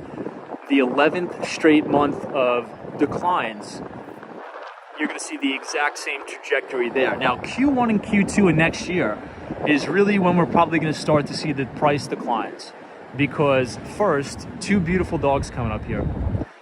Because first, what happens is you have the sales transactions grind to a halt. Then you have prices move to meet demand. And that has not really happened yet. Now, I think the only thing that the housing market has going for it is we are still very, very scarce with supply. So we heard from the National Association of Realtors that there's about 3.3 months of supply on the market at the current rate that homes are selling for. Now, economists unanimously agree. This is the brand new Starbucks Reserve store, by the way. This is also, I'm blanking on the name. Why am I blanking on the name? They also have one of these stores at Chelsea Markets. There we go. I apologize. Anyway, but economists unanimously agree that in order for there to be an equilibrium in the housing market, there needs to be about 6 months of supply on the market. Right now we have about 3.3. So this is why I'm still holding this notion that a lot of the prominent analysts here that are coming on CNBC and other major networks, I would say, financial networks, and saying that this is going to be just as bad as 2008, I really don't think so. I think you're going to see isolated price declines in very, very specific markets, but I do not think you'll see the broad-based price declines and the ferociousness of those price declines, right? Mainly because not only from a supply-demand standpoint, but from an underwriting standpoint. So leading up to 2008, there was a ton of ARMs, so adjustable rate mortgages that were being given out, oftentimes I think in a very unethical way. So I think there was some nefarious activity going on there. Number two, the underwriting standards were horrible. There was very little income verification, no credit checks. They were essentially passing out mortgages like hotcakes. Now it is very, very quite the opposite. Okay, you need very good credit scores, good income verification, strong down payments.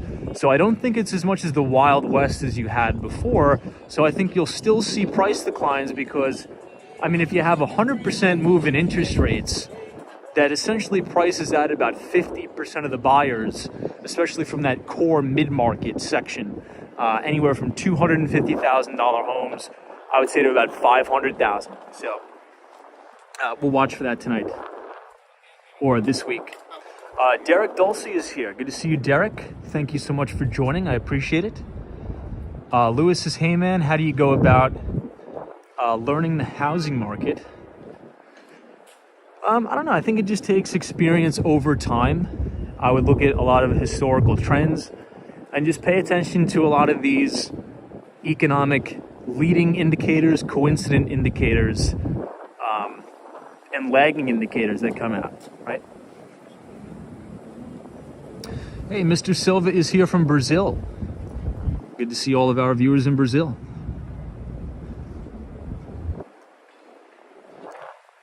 Love is kind. Says Tom, what is your go-to thing for cheering yourself up when your spirits are low? Cheer myself up when my spirits are low. I think you just got to put things in perspective, right? As we come up on 34th Street, Herald Square, is that, at least for me, I'm not sure where you're from, but for me, I was born in the United States of America, okay? If you were born in the United States of America, you've already won the lottery, okay? A lot of individuals in this world are born into countries, unfortunately, where they live under dictatorships and world leaders that are total scumbags, and we don't, right? So to even have the opportunity just to be born here, I think you got to put things in perspective to say, look, I didn't do anything to be born here. I wasn't particularly talented. I was just lucky enough that my parents met in the United States and, decided to have a kid, and I was here in New York. So there's billions of people, not millions, billions of people across the world that would literally kill to be in the spot that you're in. And I'm not going to spend a minute complaining about it because I think that is not appropriate. Because there's a lot of people that are living in horrible, horrible conditions all over the world. So always reframe the situation and say, look, this is the United States of America. You can make it happen and go out and kill it. Oh, they're having the rehearsals today. That's cool. So if you ever watch the Macy's Thanksgiving Day Parade, which I'm sure you have, I shouldn't have said that. That was so stupid. If you've ever watched the Macy's Thanksgiving Day Parade, of course you have. This is where it ends. This is where they do all the musical performances. And I think they're doing some sort of a rehearsal. Let's see if I can take you guys over this side. Let me see. Because they have the entire 34th Street closed off.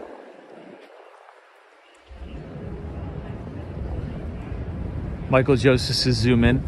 I'll try to zoom in once I get a little bit closer. Yeah, they even have the entire front of it closed off here. Here, let me try to go here. No.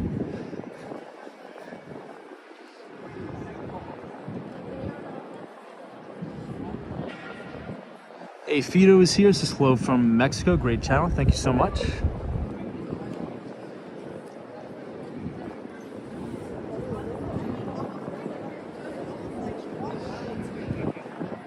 Yeah, so chances are if you turn on like the main channels on Thanksgiving Day, this is what they're gonna show mostly. So they have the performances here, which conclude right outside of Macy's, 34th Street, Herald Square. This is 7th Avenue, by the way, so that's where I get on at the Long Island Railroad.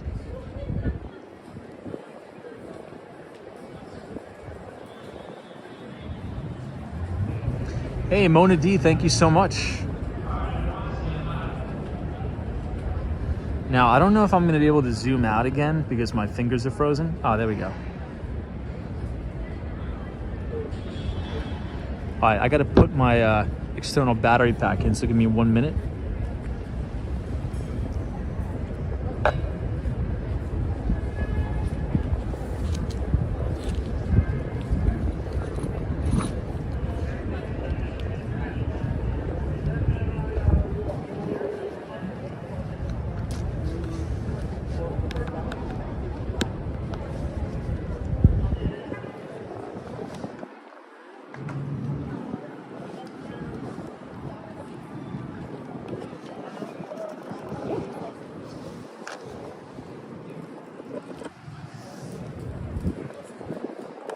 All right, sorry about that. I think we're good now.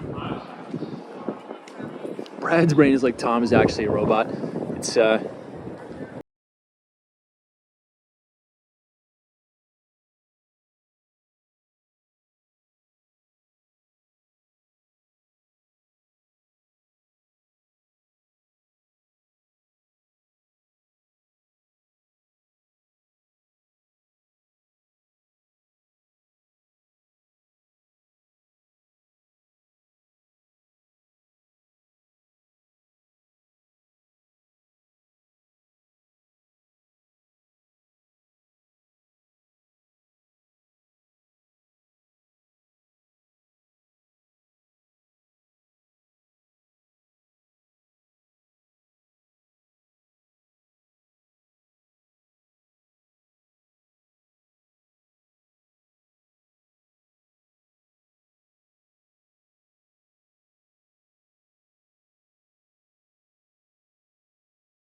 Wow, that was awesome.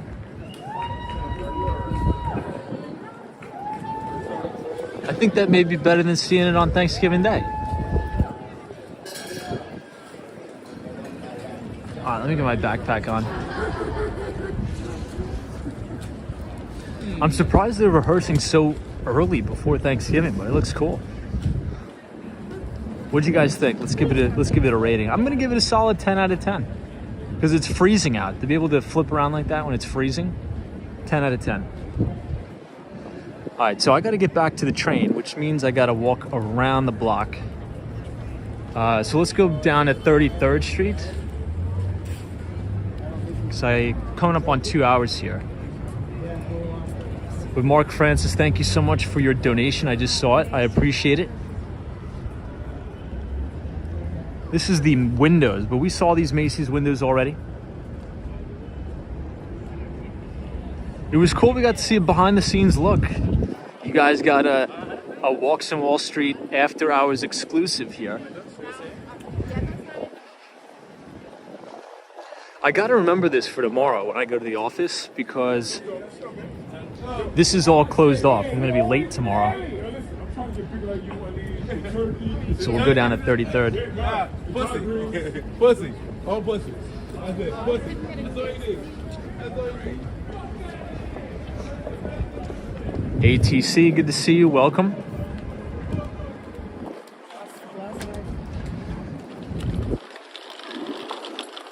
All right, so we're coming up on 33rd Street, Broadway.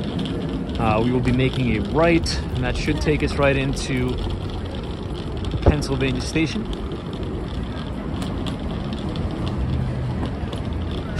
Kevin Ramsey. Yeah, 34th Street. Sometimes you have a little bit of, let's just say some characters around. Especially where we're going now.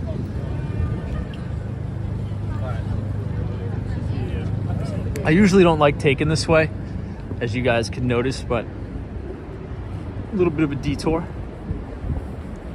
Hey, Bree Grams is here. What's up? Good to see you as always. Thank you for joining. But look, guys, I mean, I think we covered a lot, right? Covered a lot tonight. We covered the Disney news. Bob Iger is now back as the CEO of Disney. Stock popped about 6% on that news. We covered Zoom's earnings report. Ticker symbol ZM. Stock got clocked after hours about 7% on decelerating sales and earnings growth. Also, they guided lower too. So I think we nailed that. And we just talked about basic market mechanics, right? Why it's so important to pay attention to interest rates in the bond market. You know, I got an interview. I mean, not an interview. An email from somebody saying, you know, why do you talk about the bond market so much on this? Why don't you just talk about stocks? Because I think a lot of retail traders and investors don't understand how critical it is to understand how money is priced, right? So it's absolutely critical to first develop a macro view of the world based on, most notably, monetary policy, because monetary policy sets the benchmark interest rate from which all other assets are priced. Does that make sense? And that could be anything from swaps, mortgages, other fixed income products. And what drives stock market returns is two things. Number one is earnings growth, and number two is liquidity. And earnings growth comes primarily from businesses doing well. And when businesses do well, chances are they are investing in their operations, growing their operations, and they need to do that by taking on debt some of the times. And if debt is expensive in that environment, well, chances are corporate earnings and growth and expansion is going to slow down. So I think number one, before you even talk about stocks, you need to understand the bond market because the bond market is the most important market there is. And I've always said that the stock market is a mere derivative of the debt market. Wow, I think something's getting out here. Maybe there was a concert going on at MSG. All right, let's see where we should go.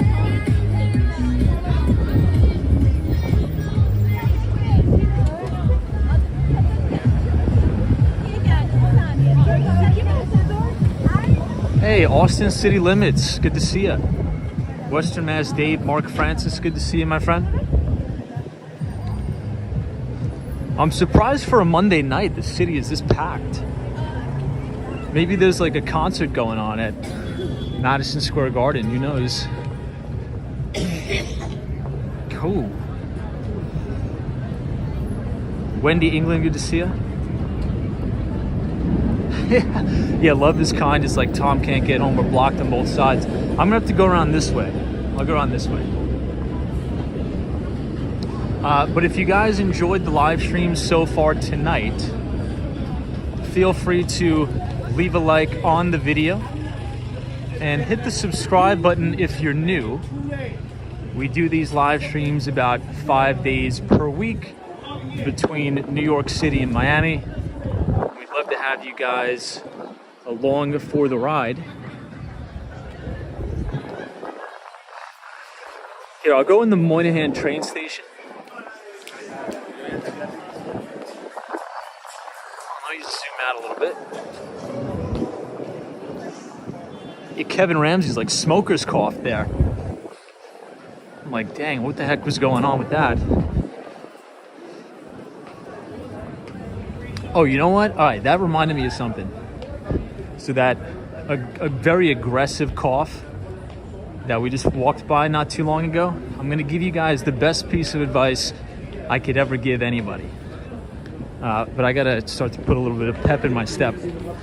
And that is, and I'm not saying this to be mean, it's so important because I've seen some of my friends' lives have been destroyed by this, what I'm about to say.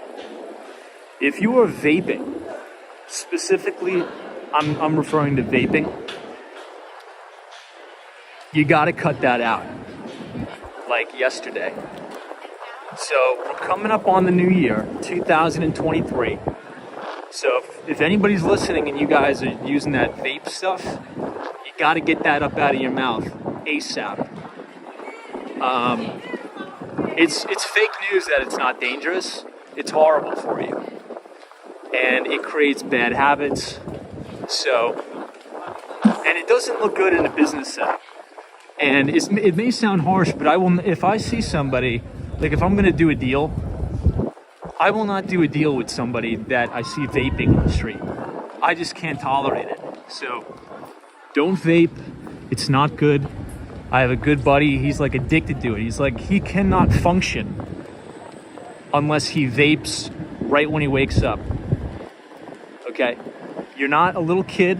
You don't have to put the pacifier in your mouth. Get it out of your mouth and you're gonna have a much improved state of mind. So that's what I would say. If you're vaping or smoking, you gotta stop that. It's the worst thing ever. And it's so horrible for your lungs. It's just so bad. I mean, my good friend, he's been my friend for years, but it's come to the point where he can't even operate his day unless he wakes up and then starts vaping. And it's crazy.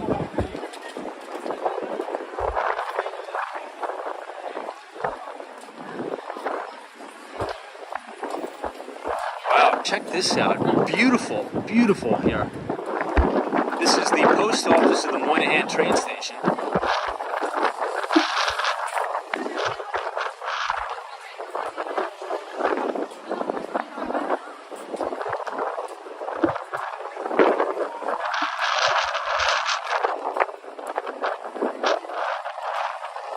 And I know there's a lot of people, especially a lot of young people that vape. Oh, it's so windy here.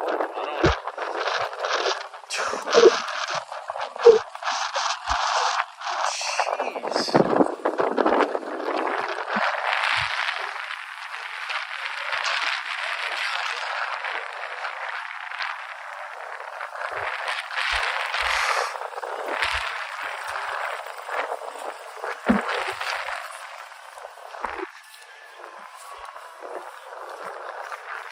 Wow. All right, team, off of that, I gotta cut you guys loose because I gotta get home. But I want to thank everybody for joining the stream tonight. I think it was a good stream. I think we covered a lot. If you enjoyed it, please feel free to leave a like on the video and hit the subscribe button if you're new. We do these live streams about 5 days a week between New York City and Miami, and we'd love to have you guys along for the ride. Not good. If you want to stay up to date on our free investing newsletter, please scan the QR code, punch in your email, and you will be signed up to receive for free our newsletter where we write about the U.S. equity markets, emerging markets, fixed income, real estate, all that good stuff. And it's free, so it's a good way to stay connected. I will see all of you tomorrow at 8:30 p.m. Eastern Time from a very windy and cold New York City. So love is kind. Thank you so much, Sherry Rodrigo, the one and only FredX Diamond Girl. Thank you so much. Dr. Longest, God bless you. Steph UH, Latha, Liz, Mohammed, thank you so much for joining. Tahoe 814, I Revis, Abdullah, Vivian, War Walker, Wendy England, Anne, and the Mighty Bull. Have a good night wherever you are, because there is always a bull market somewhere. You just need to know where to look, and I will see everybody right back here tomorrow at 8:30. Enjoy the day tomorrow. Get some rest, and God bless.